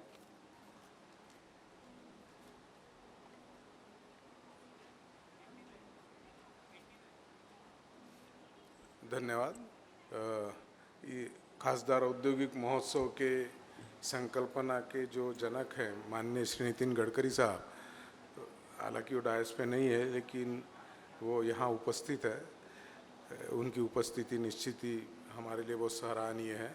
डायस पर उपस्थित सभी CPSUs के प्रोक्योरमेंट डिपार्टमेंट के लोग और इस कार्यक्रम में उपस्थित उद्योजक, हालांकि बहुत ज़्यादा उद्योजक नहीं है यहाँ, बाहर घूम रहे होंगे, परंतु मुझे ऐसा लगता है कि ये इक्वली इम्पॉर्टेंट सेशन है आप सब लोगों के लिए, क्योंकि वेंडर डेवलपमेंट जो है ये पब्लिक प्रोक्योरमेंट पॉलिसी के अंतर्गत भारत सरकार के ये कार्यक्रम किया जा रहा है और लघु उद्योजकों को एक बहुत बड़ा मार्केटिंग प्लेटफॉर्म इस पॉलिसी से मिल रहा है। यानी जो सेंट्रल पब्लिक सेक्टर्स आए हुए हैं यहाँ पे, उनको एक टारगेट दिया है भारत सरकार ने कि आपको 25% आपकी खरीदी जो है वो लघु उद्योजक को, आपका जो साल का जो एनुअल प्रोक्योरमेंट है उसका 25% आपको लघु उद्योजकों से खरीदना है, MSME से। तो ये MSMEs के लिए बहुत बड़ा प्लेटफॉर्म है कि वो इनके साथ जुड़े और इनके साथ जुड़ के अपना व्यवसाय बढ़ाए, अपना प्रोडक्ट का मार्केटिंग करे। और ये सारे गवर्नमेंट, सेंट्रल गवर्नमेंट के अंडरटेकिंग्स है, तो गवर्नमेंट को सप्लायर बनना ये अपने आप में बहुत बड़ा चीज़ होती है। MSME मंत्रालय के कल माननीय मंत्री जी भी थे यहाँ पे, और MSME मंत्रालय का बहुत बड़ा सपोर्ट भी इस ऑर्गेनाइज ये खासदार औद्योगिक महोत्सव को हम दे रहे हैं। यहाँ पे जितने भी स्टॉल्स है उसमें जो है सब्सिडी दी जा रही है हमारे द्वारा, नियर अबाउट 1.25 करोड़ की सब्सिडी हम लोग देने वाले हैं सभी स्टॉल होल्डर्स को। हमारे यहाँ पे जैसे माननीय मंत्री जी ने कल कहा कि क्लस्टर्स हुए हैं, ये सारे जो 3 क्लस्टर, दाल मिल है अभी जो है, दाल मिल के साथ MOU हुआ है, राइस मिल है, गारमेंट क्लस्टर है, इसमें जो ग्रांटी नेड हमारे मंत्रालय द्वारा दी गई है, हमारे कार्यालय द्वारा वो सेटअप किए गए हैं नागपुर में। तो इस तरह से बहुत सारी सुविधा है, बहुत सारे स्किल डेवलपमेंट के ऊपर बहुत बड़े पैमाने पे हम लोग काम करते हैं, स्किल डेवलपमेंट के प्रोग्राम्स को फंडिंग करते हैं। तो बहुत सारी योजनाएं हैं जो MSME मंत्रालय की है, उसको अगर यहाँ पे यूटिलाइज़ किया जाए तो निश्चित ही विदर्भ जो एडवांटेज विदर्भ का जो कार्यक्रम है इसमें बहुत बड़ा लाभ होगा। और मुझे लगता है कि माननीय मंत्री जी गडकरी जी ने ये जो कार्यक्रम किया है ये एक बहुत बड़ी पहल है, जो कि विदर्भ में MSME सेक्टर के लोगों के लिए एक बहुत बड़ी अपॉर्चुनिटी है कि जिससे कि वो अपना विकास करे, अपने उद्योगों का विकास करे और अपने उद्योगों को बढ़ाए। तो मुझे ऐसा लगता है कि आज का ये जो कार्यक्रम हमने आयोजित किया है वेंडर डेवलपमेंट का, ये एक मार्केटिंग प्लेटफॉर्म आपको उपलब्ध करने के लिए किया है ताकि आप लोग अपना प्रोडक्ट मार्केट करें, इनके साथ जुड़े CPSUs के साथ और एक कोई नई चीज़ आप लोग सीखें। तो मैं ज़्यादा समय ना लेते हुए आप सबको निवेदन करता हूँ, जो बाहर होंगे वो यहाँ आए और इस कार्यक्रम का लाभ लें। धन्यवाद।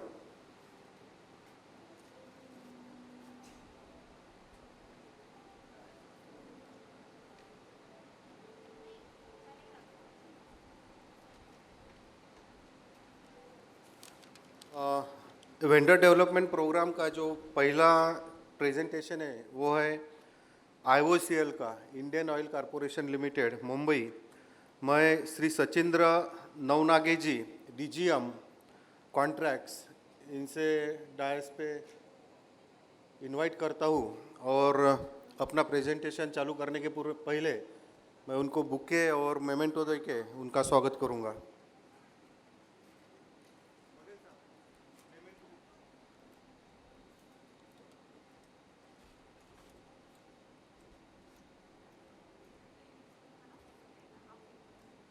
हाँ, ये मैं सिरसाट साहब से निवेदन करूंगा कि वो वेलकम करें मिस्टर सचिन नवगढ़े सर का।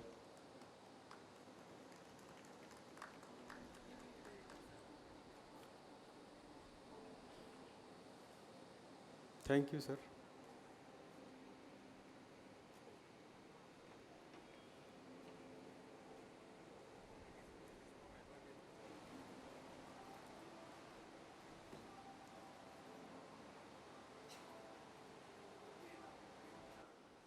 I am Sachindra Navanage, DGM Contracts at Indian Oil Corporation Head Office. First of all, I would like to say thank you to MSc DFO Nagpur for inviting me, and it is my privilege to represent Indian Oil. You could have seen we have already given the diamond partnership to this program also, and we are the largest marketing oil company of India. And it is my privilege to present this program. I belong to Nagpur. I have studied it at VRC. So it is my privilege to present my company at my hometown. Thank you, MSME department, for giving me this opportunity.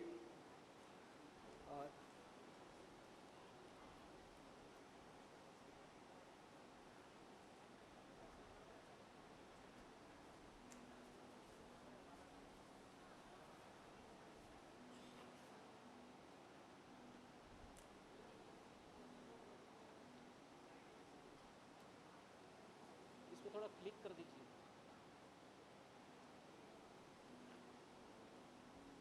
This is about Indian Oil. Volume.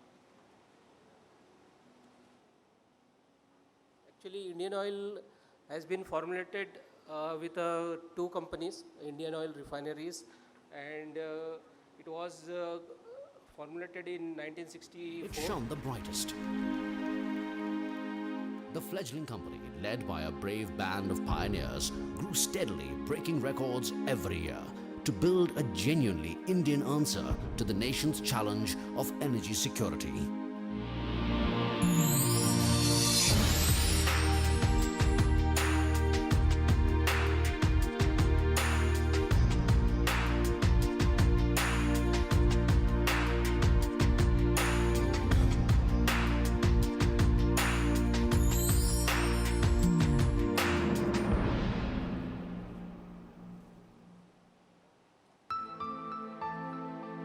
Indian Oil is the #1 ranked Indian company in the prestigious Fortune Global 500 listing.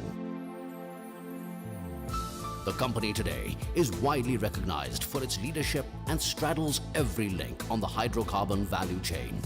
Through its diversification into petrochemicals, gas marketing and transportation, E&P and renewable energy alternatives. The company's globalization forays in Sri Lanka, Mauritius and West Asia have been hugely successful.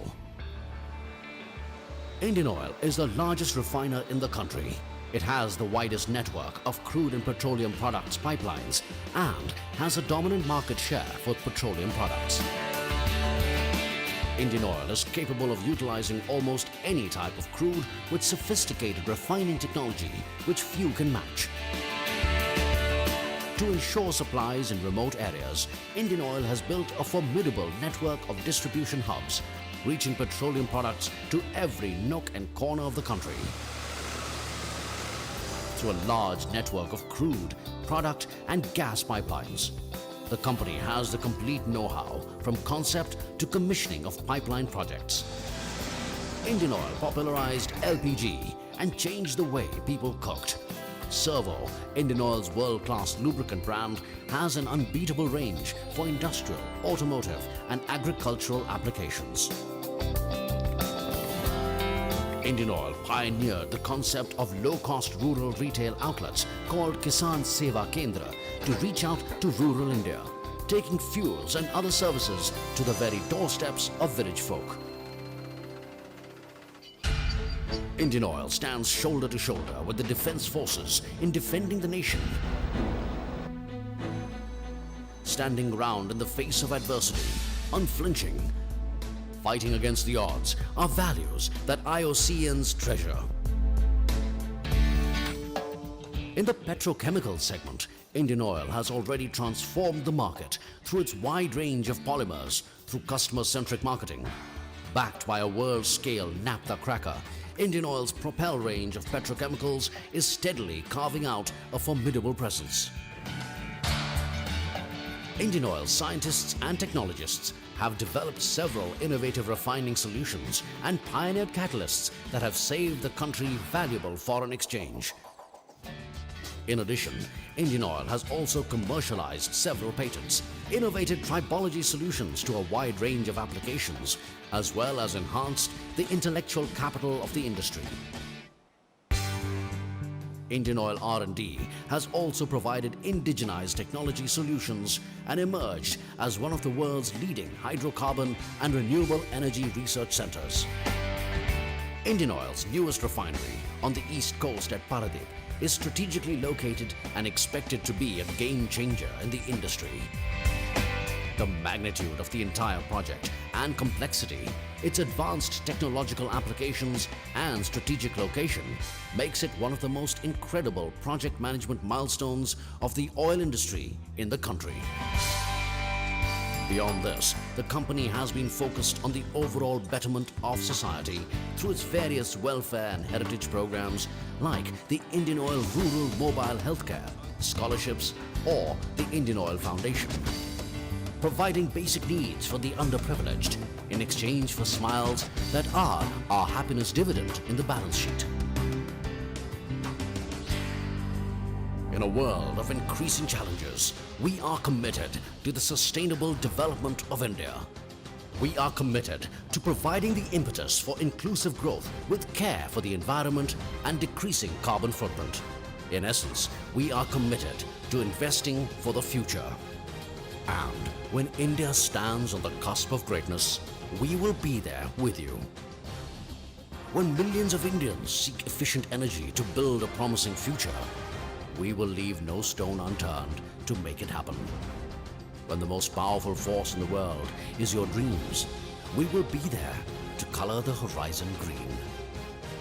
Because we are Indian Oil, relentlessly driven by you in our mind for over 5 decades. Indian Oil, treasuring the trust of over 1 billion Indians.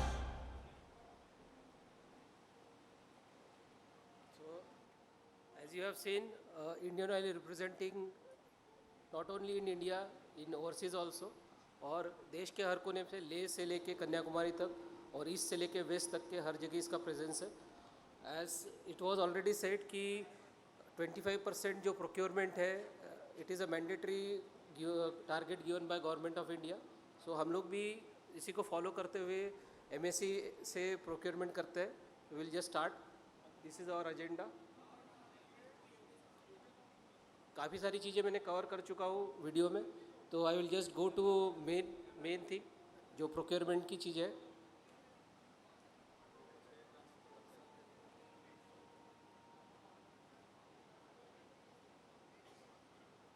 ये सारी चीज़ें already cover हो चुकी है.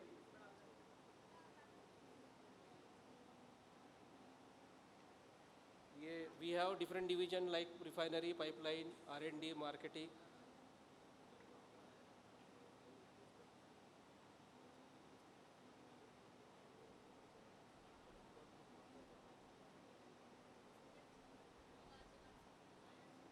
ये हमारे कई locations जो है इंडियन ऑयल के, उसके बारे में है ये सब. ये since I am representing marketing division, तो I will start with procurement setup at our marketing. we procure through tendering.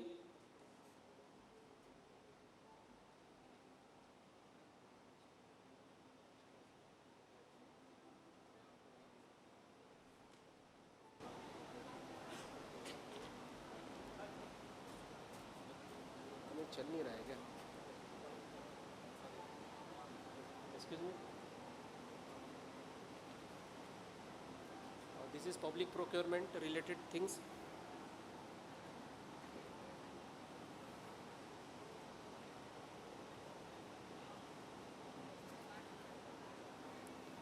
Next, you can see ये जो MSCME से हम लेते हैं procurement, ये last 5 years का मैंने आपको data दिखा रहा हूँ. You can see last 22-23 में 28,881 crores का total ये है. इसमें MSC का percentage आप देख सकते हो कितना हम लोगों ने MSC से procure किया है. उसमें specially we give focus on SC/ST and women entrepreneur.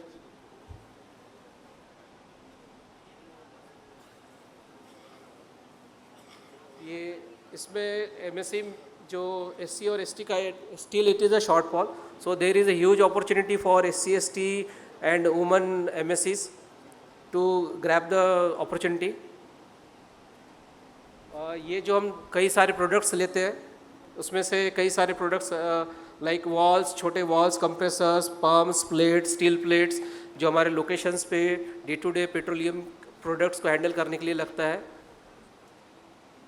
Like ये सब सेफ्टी रिलेटेड चीज़ें भी हम लोग लेते हैं. AAA फायर एक्सटिंग्विशर्स, ये हम लोग MSC का 25% रिजर्वेशन रखा हुआ है and this is being procured as a revenue item, consumable items. So इसका रिक्वायरमेंट हमेशा होता है.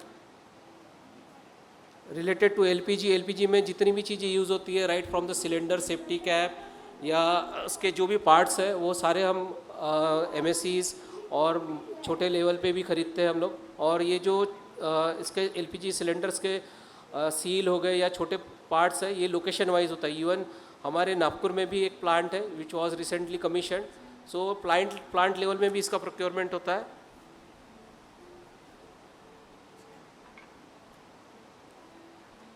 ये सेफ्टी रिलेटेड आइटम्स है, कुछ स्टेशनरी रिलेटेड आइटम्स है that we procure through JEM and as well as through tendering.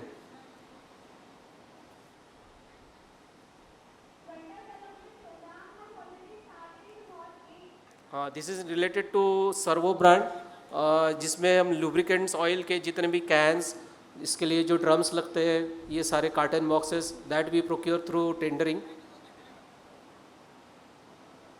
These are the list of MSC products.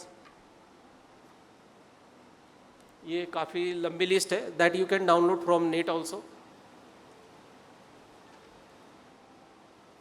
These are the various items we procure through tendering and especially we give preference to MSCs. ये जितना भी tendering है more than 2 lakhs we do through tendering. Less than 2 lakhs it is being procured through direct contact at a location or a direct contact at the concerned procurement section. These are the system of bidding. We generally do 2 bid system. This is the startups and general criteria for similar works और ये सब चीज़ों के लिए. इसी के अलावा साथ में कुछ other commercial like PAN, GST ये सारे documents that also requires. We have different type of tenders जिसमें हम लोग रेगुलर टेंडर्स होते हैं जिसमें क्वालिटी बेसिस QCBS टेंडर्स जो कहते हैं that needs more quality conscious चीज़ें होती है. So it has a marking system. Then we have lot system जो जनरली हम लोग सिलेंडर्स या ये सब चीज़ें खरीदते हैं, ड्रम्स ये सब जनरली लॉट में खरीदते हैं 60-40 या 50-30-20 इस टाइप से.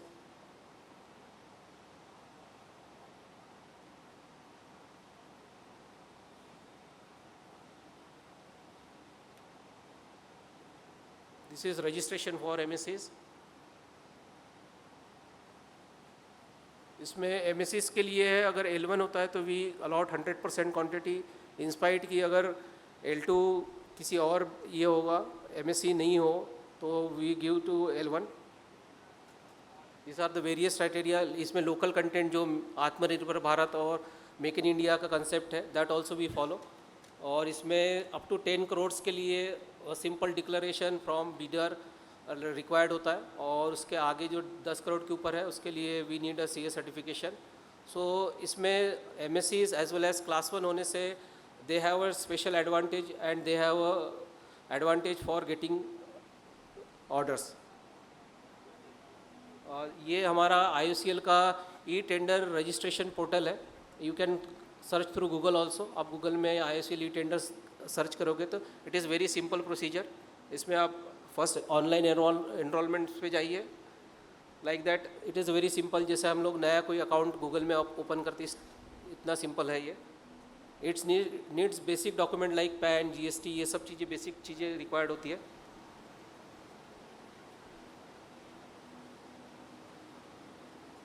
ये इसमें DSC रिक्वायर्ड होता है, डिजिटल सर्टिफिकेट आफ्टर रजिस्ट्रेशन. और इसमें स्पेशली ये ध्यान रखना चाहिए कि जब आप रजिस्टर्ड करते हो तो आप कैटेगरी जो चूज़ करोगे, जो जनरली आप प्रोडक्ट बनाते हो उस कैटेगरी में चूज़ करिए. जब भी उस टाइप का टेंडर फ्लोट होता है तो ऑटोमेटिक मेल ट्रिगर होता है, तो डेफिनेटली उस पर्टिकुलर बीडर को एडवांटेज होगा वो उसमें अगर रजिस्टर करने से. ये सब DSC एनरोलमेंट है.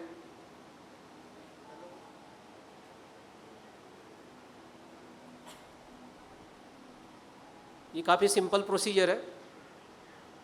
और इसमें जो यूज़र प्रोफाइल जो मैंने अभी बता रहा था, इसमें आप अपना जो प्रोडक्ट रजिस्टर्ड करोगे, you try to register more products, तो उस रिलेटेड जब भी टेंडर फ्लोट होता है तो ऑटोमेटिकली आप लोगों के पास उसका ईमेल आए.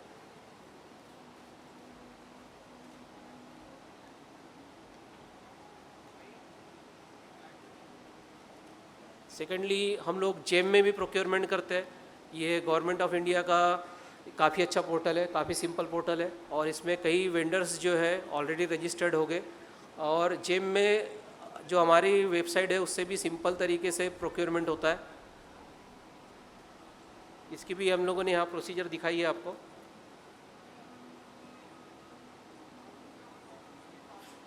ये काफ़ी सिंपल प्रोसीजर है GeM registration.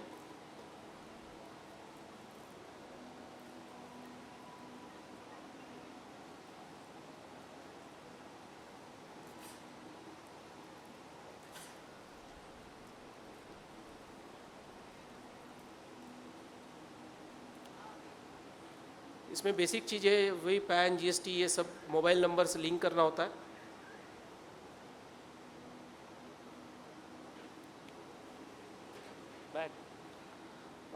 For any queries you can contact me. ये मेरा ईमेल एड्रेस और कॉन्टेक्ट नंबर दिया है. I am eight head office marketing division. ये कुछ क्विक टिप्स है, it can be noted down.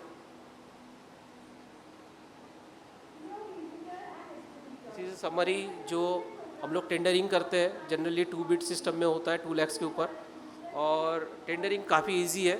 It is not a difficult. Thank you very much. Thanks a lot.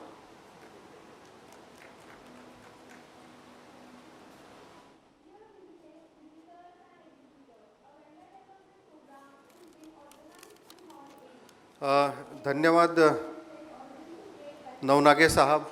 मैं सभी जो डायस पर अधिकारी है जिनका एक एक करके प्रेजेंटेशन होना है उनसे मैं विनंती करूंगा कि वो सामने के सोफे पे बैठिए ताकि स्क्रीन पूरी तरह से ऑडियंस को दिखे. और नेक्स्ट सेशन के लिए मैं इनवाइट करूंगा Indu MB madam, DGM purchase, Mishra Dhatu Nigam limited, Hyderabad. Madam आपने PPT दिया है उधर.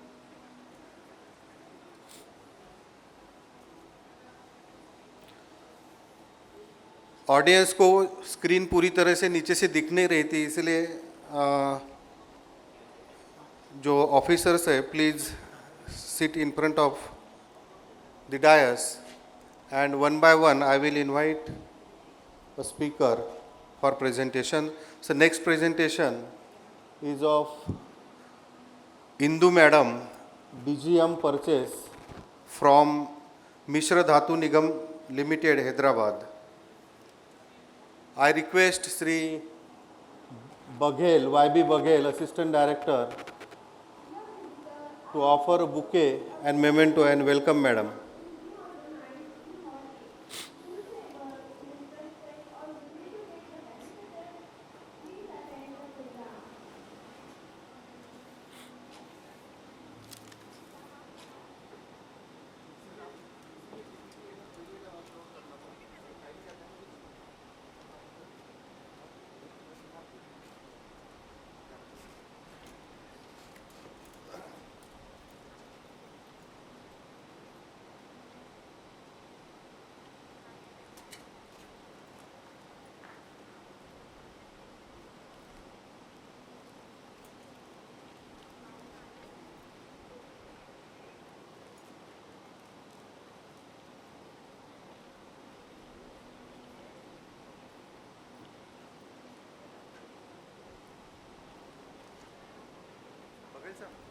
नेक्स्ट पीपीटी लगा तो क्या है कि टाइम जाता है ना अपने पास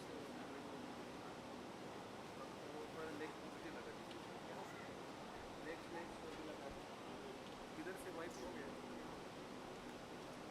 पीपीटी में टाइम जाता है इसलिए वो पहले अपना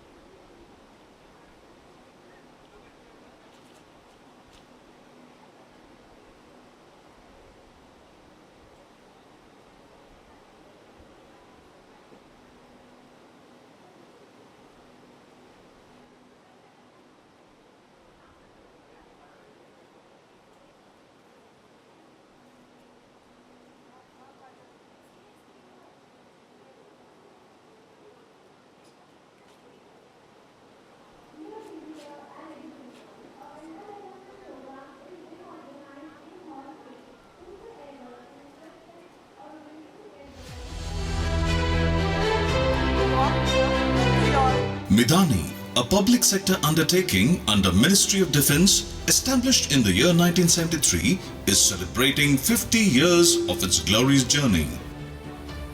Today, Midani is the only manufacturer of titanium alloys and the largest manufacturer of super alloys in India. Progressing through challenges for half a century is a testament to the indomitable industrious spirit of the people associated with Midani. Visionary leaders have played significant roles to bring Midani to the present capability. During the inception, facilities like melting, forging, rolling, bar and wire drawing, and allied facilities were set up between 1973 to 1983. The commercial production started from 1983. Today, manufacturing facilities of Midani include some of the most sophisticated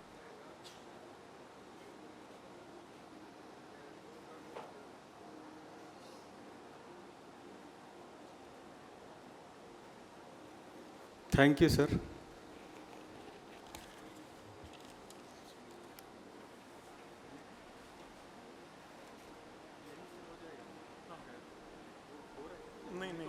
I think they have to operate the slides.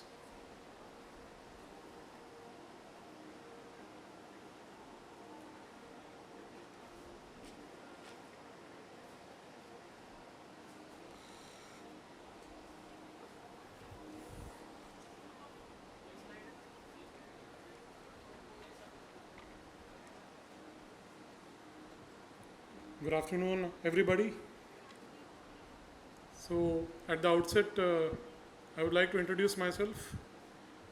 Before that, I would like to thank the organizers, especially as a part of the MSME program as a part of the Advantage Vidarbha Conclave, and thank Dr. Rashtrasant and his team for allowing us to be here and make a presentation.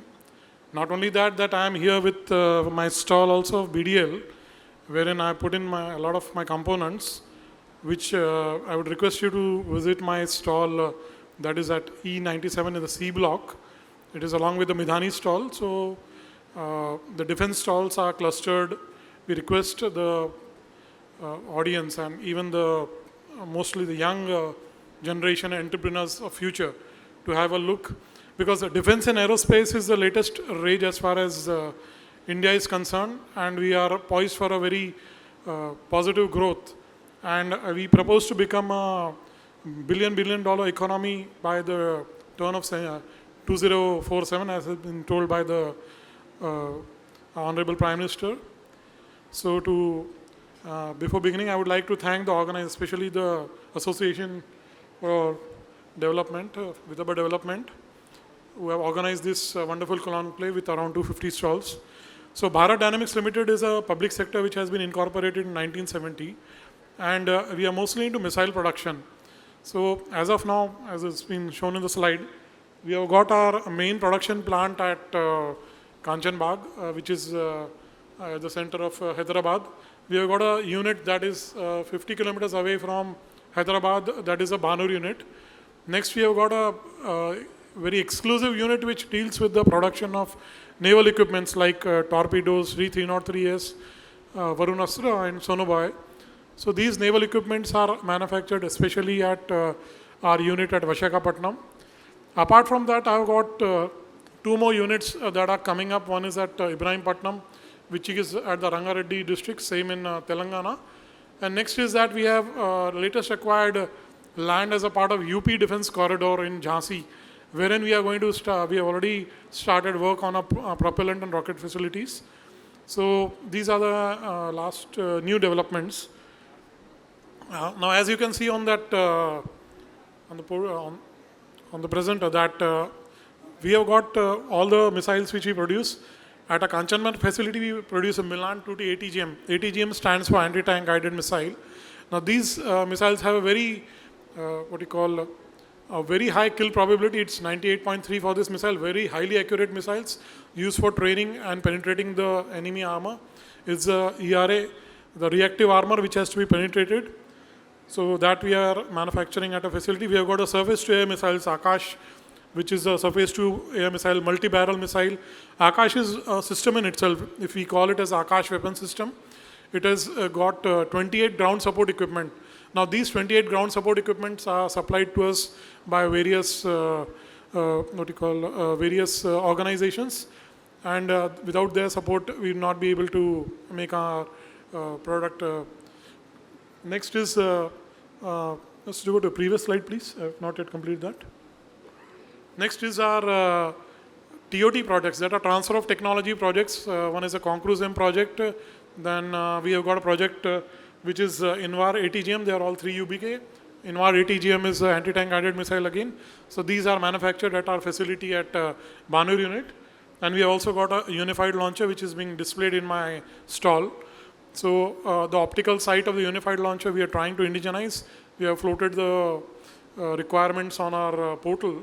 So people interested in go through it. Even if we have got a particular supplier for it, we would also like to develop a second supplier.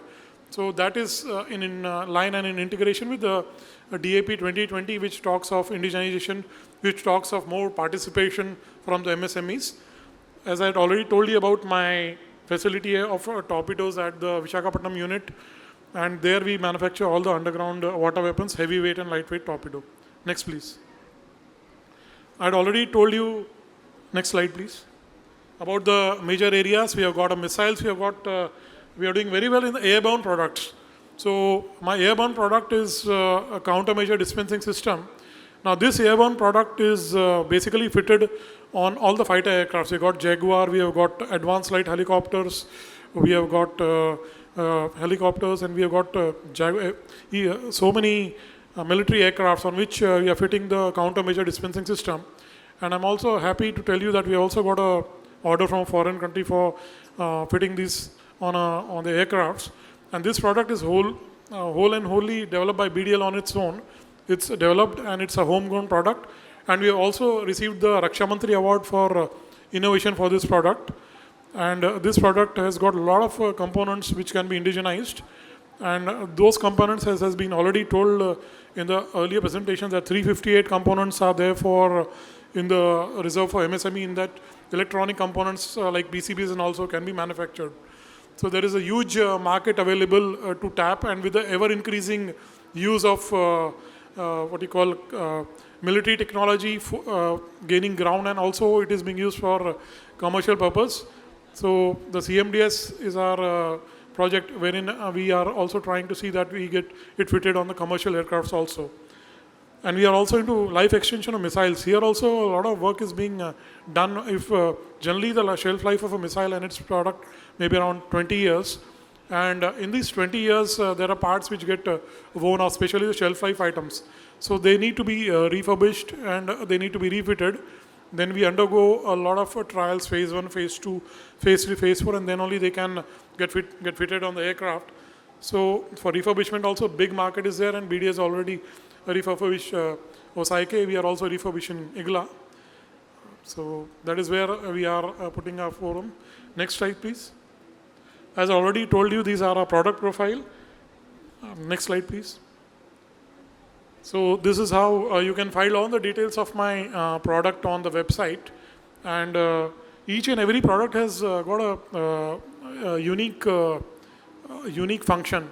And in this unique function, how we execute the orders is as and when the TRI services give us the order, we already have a dedicated setup line, and we try to execute it. In this setup line, we are looking for equal participation, if not equal, at least a penetration wherein MSMEs can help us in doing some components which are reserved from them in the list of 358 items. Next slide, please.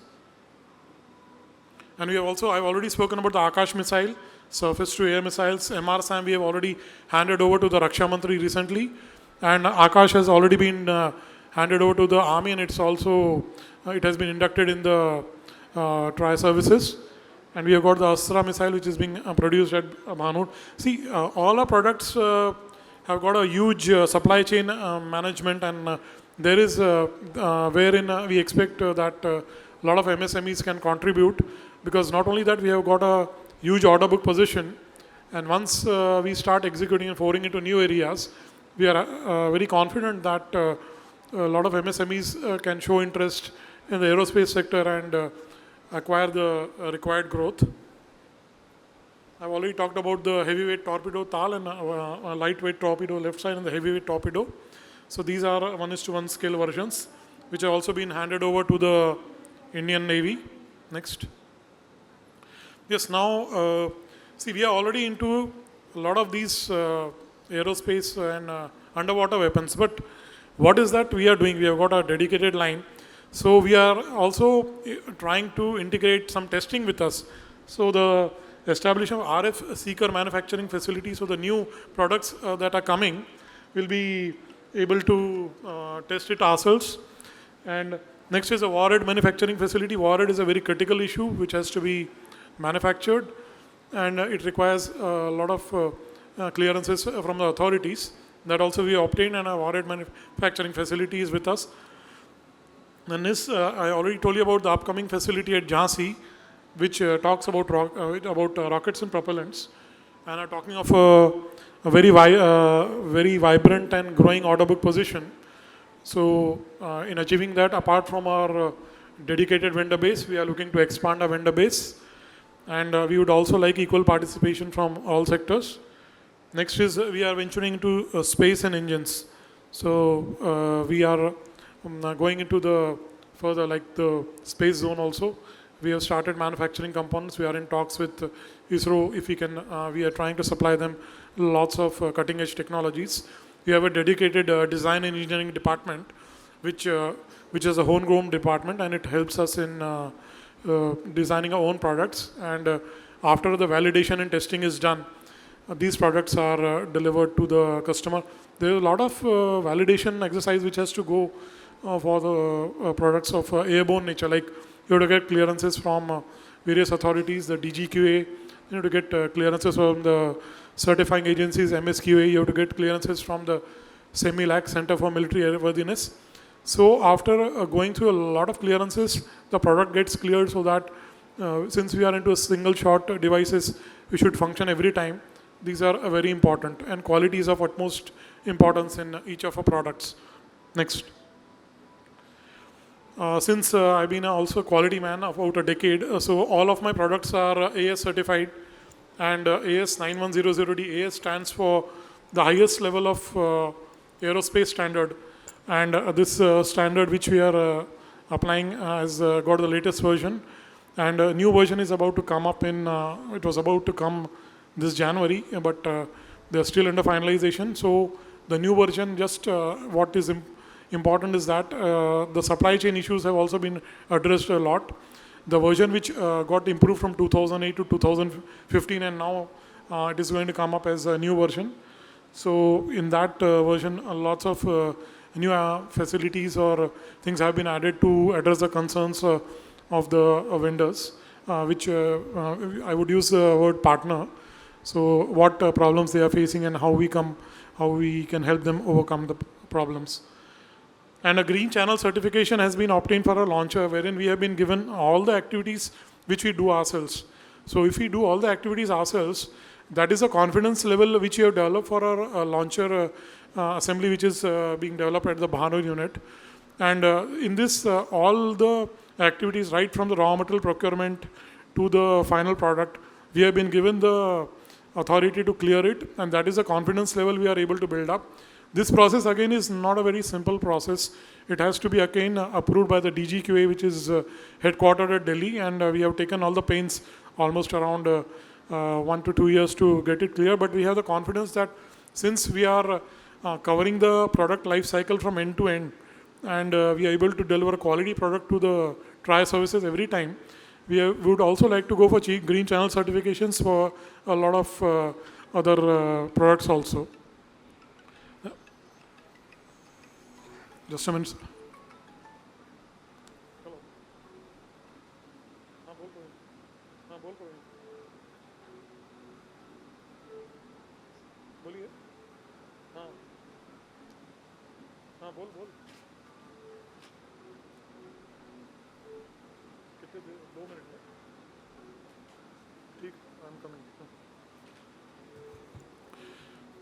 So AFQMS certification, that is approval of firm for quality management system.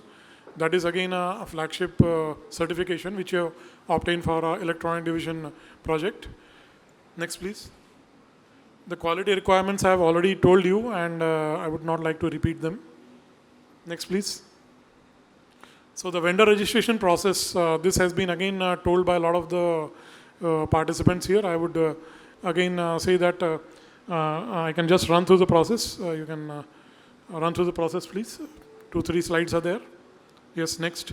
Our vendor development team will take care of all the documentation and requirements. And it will be very helpful to us if more and more people get board. Next, please. Next. Next. Next. We are with ABC Procure Portal as of now. Next, please. Next. Next. So all the documents, you have to flow through the process, and any document, if you're not able to upload, then you have to contact us or ABC, and we'll help you with the registration process. Alternatively, you can also contact our vendor development team. Next, please. Next. So this is a standard process which has been told by honorable speakers before me. Next, please. Next. So as already told that we are issuing tender sets free of cost. We are giving the EMD facility to those who are registered with Udyam. Also the L1 purchase preference already told, and also we are giving the test facilities at reduced rate. So that MSME, we are doing them hand holding so that they are able to qualify for the product. And once they qualify for the product, we are in a position to give the product, to give them the order so that they can give us a quality product. We'll help them with certification, we'll help them with training, we'll help them in whatever help they want to need.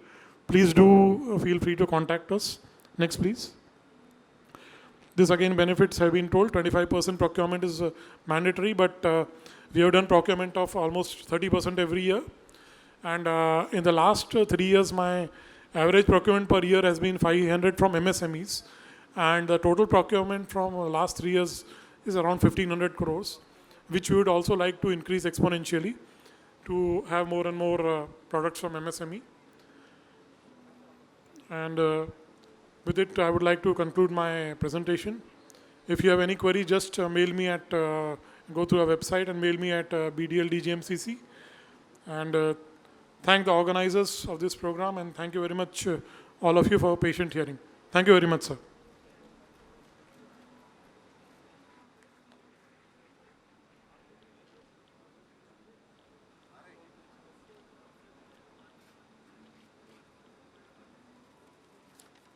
Thank you Dave साहब। BDL और मिधानी ये दो जो सीपीएसयूज है, defence related सीपीएसयूज है, उनका procurement जो है बहुत बड़ा होता है। हैदराबाद बेस्ड कंपनी है, इन्होंने स्टॉल भी लगाया है। मैं चाहूँगा सभी लोग ये बीडीएल और मिधानी के स्टॉल को विजिट करें और इनके साथ कैसे जुड़ सकते हैं थोड़ा देखिए, आप उनको क्या सप्लाई कर सकते हैं। और पब्लिक प्रोक्योरमेंट पॉलिसी जो है उसके हिसाब से 25% प्रोक्योरमेंट उनको एमएसएमई से करना जरूरी है, जो कि टारगेट तो अचीव होता है उनका, लेकिन एससी एसटी और वुमेन एंटरप्रेनर जो है वो जुड़ते हैं तो उनका भी टारगेट होगा एमएससी से प्रोक्योरमेंट कंप्लीट करने का, और विदर्भ के लोगों को बेनिफिट भी मिलेगा एक अच्छे कंपनी से जुड़ने का।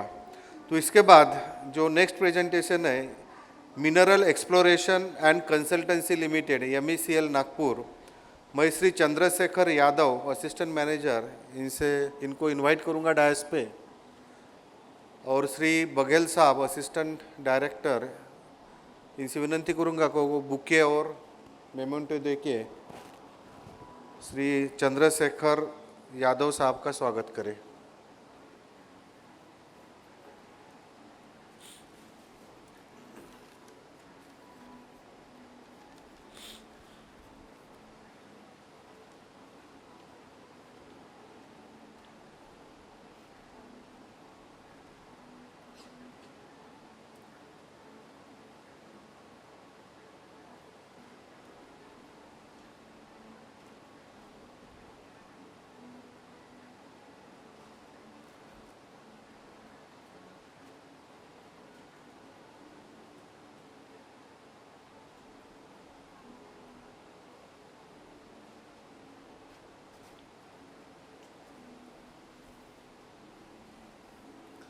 Hello, good afternoon everyone.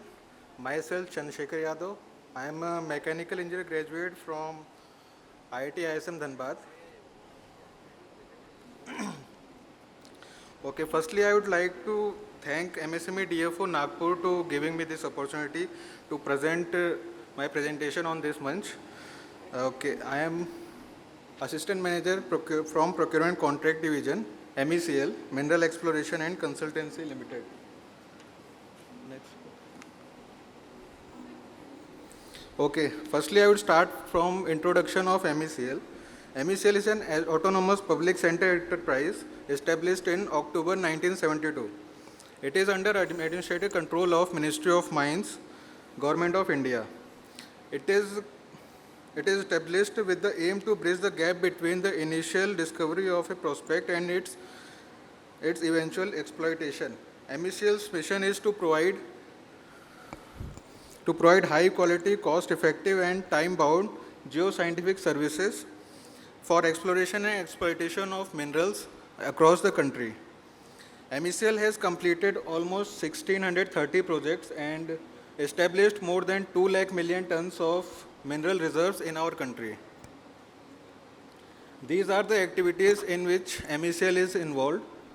This is remote sensing, geological mapping, topographic survey, exploratory drilling, drilling for geothermal and geotechnical studies, surface borehole geophysics, chemical, mineralogical and petrological analysis, mineral deposit assessment and 3D ore body modeling, feasibility reports preparation, IT center for mineral exploration services, developmental mining and geological reports of minerals. MECL's main product is its geological reports, based on which the mining of a particular mineral can be started. So for this activity, MECL first finds the mineral rich areas by surface explorations, and after that there is surveying and mapping is done on that area for location of boreholes. After the boreholes are located, MECL does the drilling, exploratory drillings, which is also coring drilling, and the samples collected from coring drilling, MECL tests those samples for its chemical composition and mineral availability of minerals. After that, the digital mapping of the ore or mineral reserve is is prepared, and then combining all these aspects and also considering the drilling, the exploratory drilling conditions and all geological, geophysical and the chemical compositions, based on which the complete geological report is prepared. And based on which in some cases when there is a difficulty in mining, MECL also provides developmental mining. So all these activities, MECL requires many materials and services for procurement. So these are many categories in which MECL requires material procurement.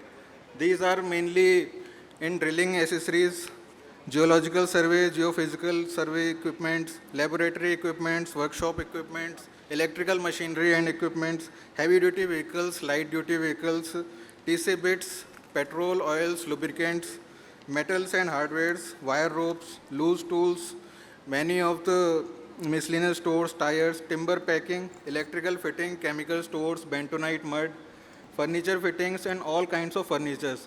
These are all required in the preparation of the geological products and also the official working, day-to-day official working. MECL has its headquarters located in Nagpur. So all these official activities, to carry out these official activities, also materials are required. These categories are also listed in between these. You can study. Also, MECL requires many services in these following categories. In whereas the MECL requires manpower activities, there are catering services, there are internal auditor for which MECL floats the tender for outsourcing of internal auditors. MECL also provides the outsourcing of exploratory drilling. The admissible value of exploratory drilling, MECL also carries out through outsourcing. CMC of many geological and many of geophysical instruments is also required by MECL. Also, MECL hires the security personnel through DGR security as per government guidelines.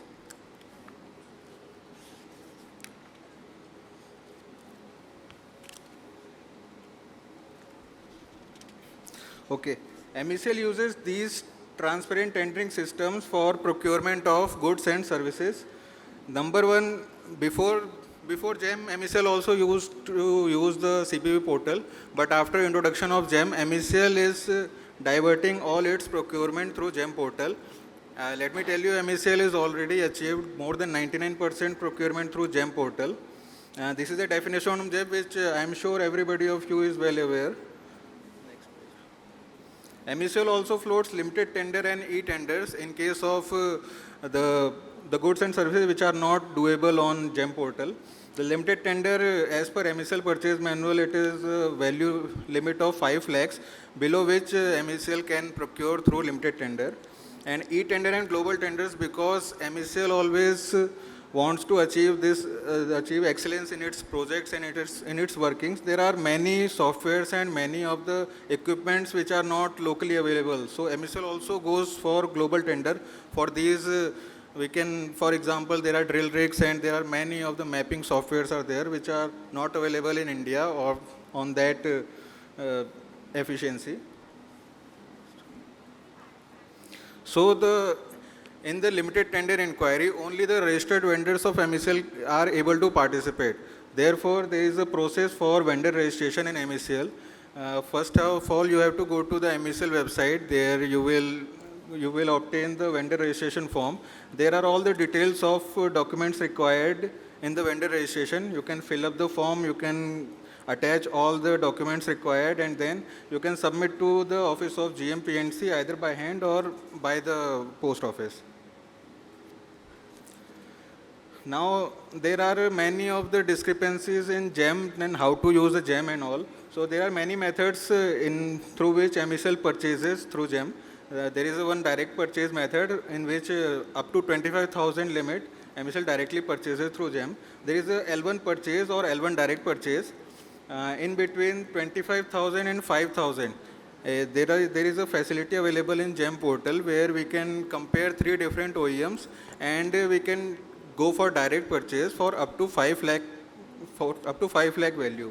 It only excludes the automobiles where there is no ceiling limit. Only automobiles are excluded from this category. For value above 25,000, if you don't find 3 OEMs and there are other problems, you can go for gem bidding. There are 3 types of gem bidding that MECL currently uses. If category is available, we can go for normal bidding. If category is not available, there is a option on gem portal where you can create custom category and then go for custom bidding. If there are more items are required, there are 5 written because more than 5 items usually we go for BOQ bidding.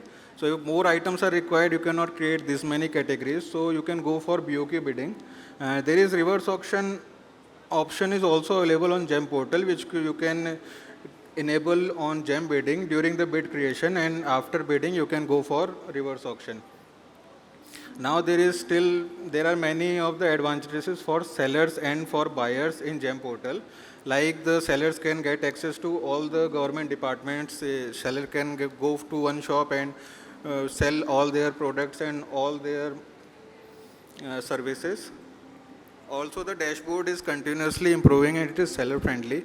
There is a feedback from buyers and from sellers too also, which you can provide to GEM portal in order to develop it is in your request and at your demands. So GEM provides a standard, transparent and efficient portal to buyers, and GEM provides a standard, transparent and efficient market to sellers. This is the difference between both.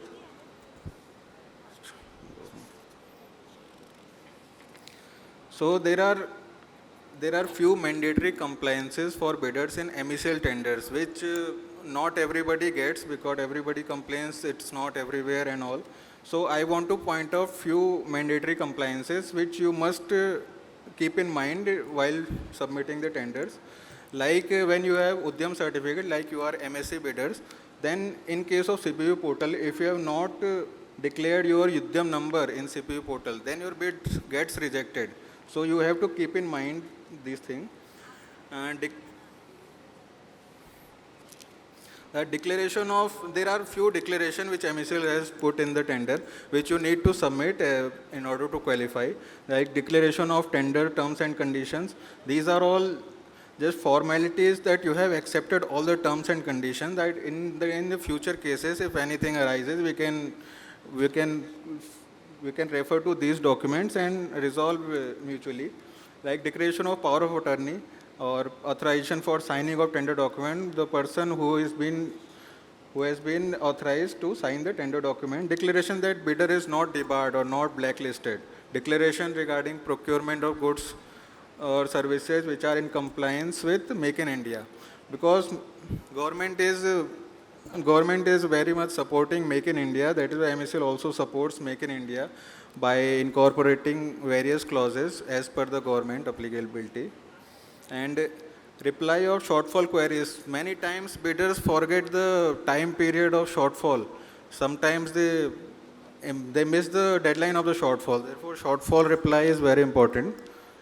So, to promote Make in India, MECL always incorporates the Make in India clauses. There are 2 major objectives of Make in India, which was launched is 25th September 2014 by our Honorable Prime Minister Shri Narendra Modi. And so far, I think we are getting closer in promoting Make in India products.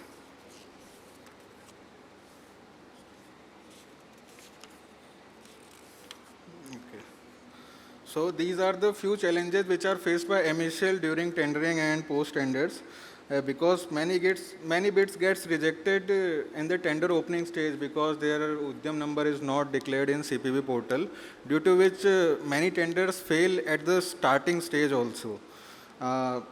Because when we see the bid count, there are more than 3 or more than 5 bid counts, but if 3 or 4 bids gets rejected, you will get only 1 or 2 bid. Then it is a cancellation of tender at the starting stage only. There are some formality terms and conditions are which bidders either forget or don't accept. So this is also one of the reasons when bidder gets rejected. bidders when bidder does not reply the shortfall queries within the prescribed time, or mismatch of acceptance of clauses at various parts of the bid. Sometimes so it also happens that after placement of order and bidder does not meet delivery schedules or does not supply the product as per the PO specification. It also results in the rejection of the item and many of times debarment of the bidder also. So these all things need to keep in mind. Now these are some of the steps which are taken by MECL to promote MSME participations. In our tenders, we have a clause where if MSME bidder falls between the L1 plus 15% band, he will also given an opportunity to supply 25% if it meets the L1 rate, if the L1 bidder is non-MSME. The exemption of MEMD for MSE firms is there. Prior experience criteria is also relaxed for MECL tenders for MSE bidders. MECL also floats limited tender inquiry for the list of products which are reserved for MSME bidders. Slide also. As I have already told that the CPU portal, you have to declare your Yuddham number on CPU portal. Therefore, MECL has incorporated this clause in our all the tenders so that bidders get information regarding this clause. And there is also one more initiative by government is there, which is called TREDS, Trade Receivables E-Discounting System, where MSME bidders can get registered to avail the benefits of that policy also. Now these are the MECL's achievements. In the last 5 years, if you can see only during the COVID year, MECL did not achieve its MSME target.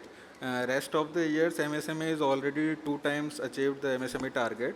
And for this year, MSME has already achieved 16.5% of total procurement through MSE sellers against 25%. It will only increase. And we have also achieved more than 99% of total procurement through GEM portals. So as I have already told, various categories in which the MECL require various materials. So these are the few list of materials which MECL requires on yearly, monthly, or you can say half-yearly, quarterly basis. These are the list. You can write on, you can contact me for that. Next. These are few images of the products which MECL requires for its day-to-day works. There is a pipe wrench, water swell assembly. Next. The chrome plating of pipes and tubings, actually, and then TC tips and inserts. These are TC inserts. These TC inserts are basically used in the manufacture of TC bits, and sometimes in also diamond bits are also there used. Next. These are diamond coring bits, reamer cells. Next. These are hydraulic delivery hose, CDS NQ tubing, wire ropes and CDS tubings. EN steels, core barrel, inner tube. These pipes and fittings and laboratory glasswares. These are printers, plotters. Basically for printing of maps, plotter is required. Next. And laptops and desktops. As I have already said that for official works, we need in Nagpur these desktops, monitors, printers, plotters and all. Next. As MECL is mainly reliant to drilling, exploratory drilling, MECL's main product or main revenue comes from drilling. So our drilling process does not get hampered. That is why MECL is also developing its in-house manufacturing center to cater the various drilling accessories which are required very urgently. So these are few of the items which we are also manufacturing in our center, and in future we are also planning to sell these products. So there are few images also, if you can show next slide. Okay. These are few images which MECL is manufacturing in-house, which we also plan to sell in coming future. Okay, finally, thank you for listening to me.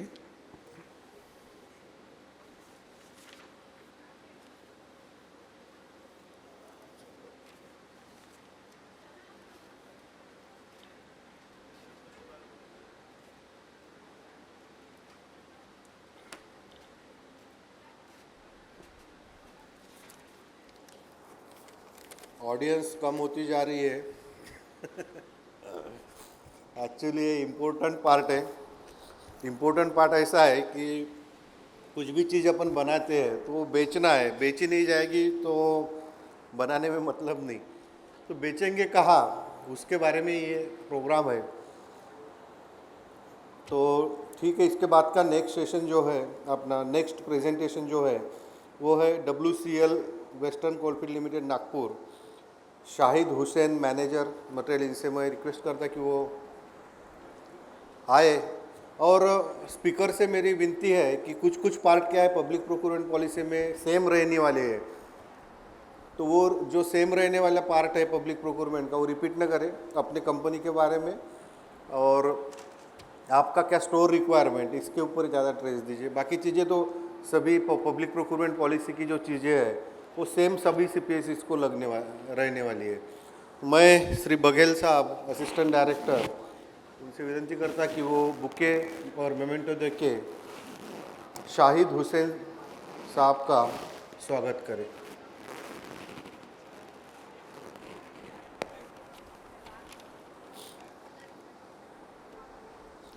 और company के बारे में brief कीजिए, और आपकी store requirement क्या है उसके बारे में ब्रीफ कीजिए। बाकी जनरल जो कॉमन चीज़ें हैं उस पर ज़्यादा ट्रेस मत दें।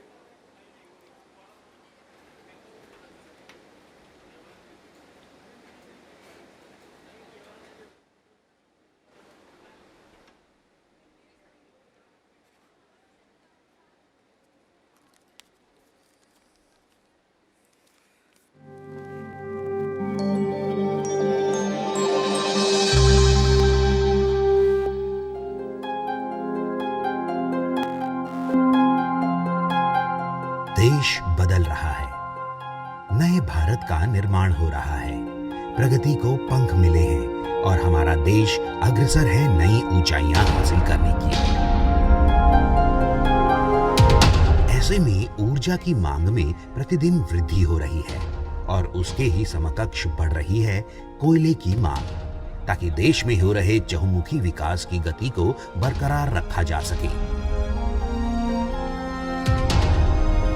इन बढ़ती कोयला आवश्यकताओं की पूर्ति हेतु निरंतर प्रयासरत है वेस्टर्न कोलफील्ड्स लिमिटेड।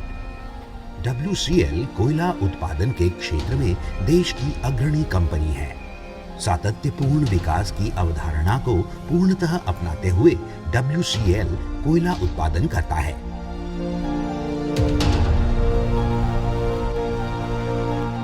ये करते हुए WCL पर्यावरण संरक्षण एवं समावेशी विकास के सिद्धांत का भी बखूबी निर्वाह करता है।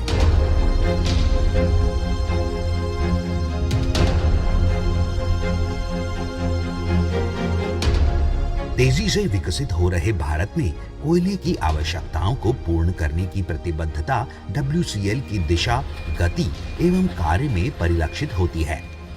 WCL ने पिछले 3 वर्षों से वैश्विक महामारी की कठिन परिस्थितियों के बावजूद प्रत्येक वर्ष 50 मिलियन टन से अधिक का कोयला उत्पादन किया है।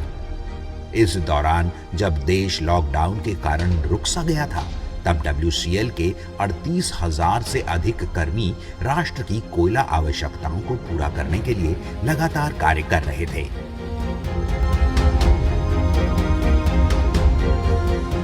WCL ने इस महामारी के कठिन कालखंड में भी बिजली, सीमेंट, स्टील, स्पंज आयरन और अन्य क्षेत्रों को उत्कृष्ट गुणवत्ता का कोयला सुनिश्चित कर राष्ट्र की अर्थव्यवस्था में अपना महत्वपूर्ण योगदान दिया है।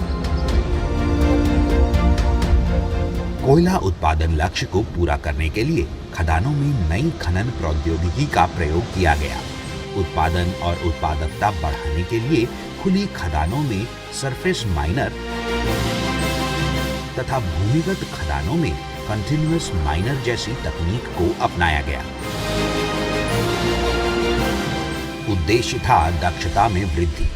इसी प्रकार भूमिगत खदानों में मैन राइडिंग सिस्टम अपनाने से जहां खदानों में आवाजाही सुलभ हुई, वहीं खनन कार्य में तेजी आई। ऐसे कई प्रयोग किए गए। नई तकनीक के उपयोग से उत्पादन और उत्पादकता में बढ़ोतरी तो हुई, साथ ही कार्यक्षमता का विस्तार भी हुआ। कोयला उत्पादन के साथ ही WCL औद्योगिक सुरक्षा मानकों का अनुपालन सुनिश्चित करता है।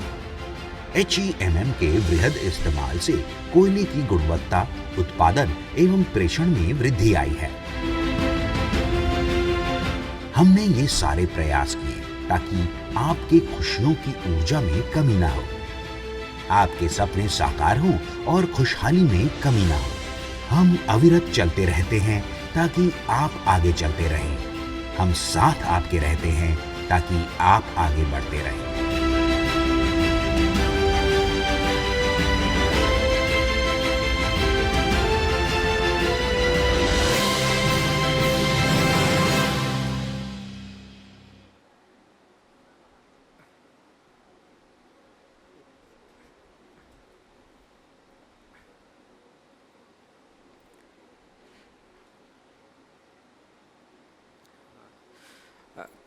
A very good evening, everyone.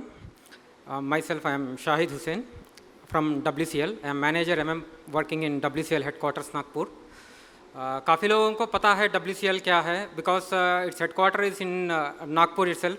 Vidarbha region में काफ़ी जगह पर हमारे mines हैं, and we are a subsidiary of Coal India Limited, which is the world's largest coal producing company. And हमारे काफ़ी माइंस है यहाँ पर, मतलब UG mines and OC mines भी है, उसका मैं थोड़ा ब्रीफ दूंगा इस प्रेजेंटेशन में। उससे पहले मैं थैंक्स देना चाहता हूँ MSME DFO को और स्पेशली शीर्षक जी को, जो हमको इनवाइट किया है और कंपनी का इंट्रोडक्शन देने का हमको एक मौका दिया है कि हम लोग क्या करते हैं, हमारा स्टोर रिक्वायरमेंट क्या है, हमारा परचेसिंग प्रोसीजर्स क्या रहते हैं, उसका ब्रीफ बताऊँगा मैं।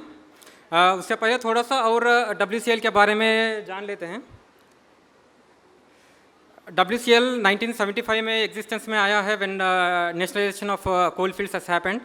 अभी मतलब 2 साल में हम लोग 50 इयर्स कंप्लीट करेंगे। We have operations in spread across Maharashtra and Madhya Pradesh. और WCL 7.4% ऑफ कोल प्रोडक्शन करता है पूरा इंडिया का। और हमारा प्रोडक्शन का आप ग्राफ देखिए कि पहले 2009-10 में 45 मिलियन टन्स था और 2014-15 तक थोड़ा डिप हो रहे थे क्योंकि नए माइंस नहीं खुल रहे थे। From then onwards we have turned our growth and then अभी 39.79 जो लोएस्ट हमारा प्रोडक्शन था, वहाँ से अभी हम पिछले साल में 64.28 मिलियन किए हैं। And this was the highest ever production by WCL and this year we are going to touch 68 million tons which is also a new record for us. जैसा देश का रिक्वायरमेंट इलेक्ट्रिसिटी का बढ़ता जा रहा है और कोल का रिक्वायरमेंट बढ़ता जा रहा है, and we are also adopting new technologies to increase our coal production. और हमारे कोल माइंस का थोड़ा ब्रीफ दे देता हूँ। जैसा WCL का कोल फील्ड्स वारधा, कामठी, उमरेर, पेंच, कन्हार और पाथरखेड़ा है। और हमारे माइंस जो है 10 एरियाज़ में डिवाइडेड है, उसमें से 7 एरिया महाराष्ट्र में है और 3 एरिया मध्य प्रदेश में है। एंड टोटल 51 माइंस है, उसमें से 19 अंडरग्राउंड माइंस और 32 ओपन कास्ट माइंस है। थोड़ा सा ग्राफिकल रिप्रेजेंटेशन है हम लोगों का कहाँ कहाँ पे वर्क करते हैं। तो महाराष्ट्र में हम लोग नागपुर डिस्ट्रिक्ट, चंद्रपुर डिस्ट्रिक्ट और यवतमाल डिस्ट्रिक्ट में हैं। देखिए, और मध्य प्रदेश में बैतूल और छिंदवाड़ा डिस्ट्रिक्ट में है, जहाँ पे 11 माइंस मध्य प्रदेश में है और 40 माइंस महाराष्ट्र में है एंड स्पेशली विदर्भा रीजन। और ये हर 10 एरियाज है हमारे, वो 10 एरियाज़ को एसोसिएटेड एरिया ऑफिसेस है। उस एरिया ऑफिस में एक ऑफिसर बैठते हैं, स्टाफ ऑफिसर मटेरियल्स मैनेजमेंट करके, he will be the head of the purchasing department. और हर एरिया का एक रीजनल स्टोर भी है। और उसके अलावा हमारा एक सेंट्रल वर्कशॉप है जहाँ पे हमारा मशीनरी का रिपेयर्स वगैरह होते हैं. एंड इन एनी केस कोई भी किसी को भी देखना है stores, and you are all welcome and you can visit. हमारे एरियाज़ को विजिट कर सकते हैं, वहाँ के परचेस ऑफिसर से बात कर सकते हैं. एंड यहाँ का हेडक्वार्टर तो सिविल लाइंस में ही है. At any point of time you can come and meet us. हमारा रिक्वायरमेंट स्पेशली जानने के लिए फॉर योर इन्फॉर्मेशन ये भी बता देता हूँ कि हमने वेंडर डेवलपमेंट प्रोग्राम रिसेंटली किया था MSME के साथ में, जहाँ पे वेंडर्स को हमने हमारे स्टोर्स को भी लेके गए थे और विजिट करवाया हमारा मटेरियल्स क्या है करके.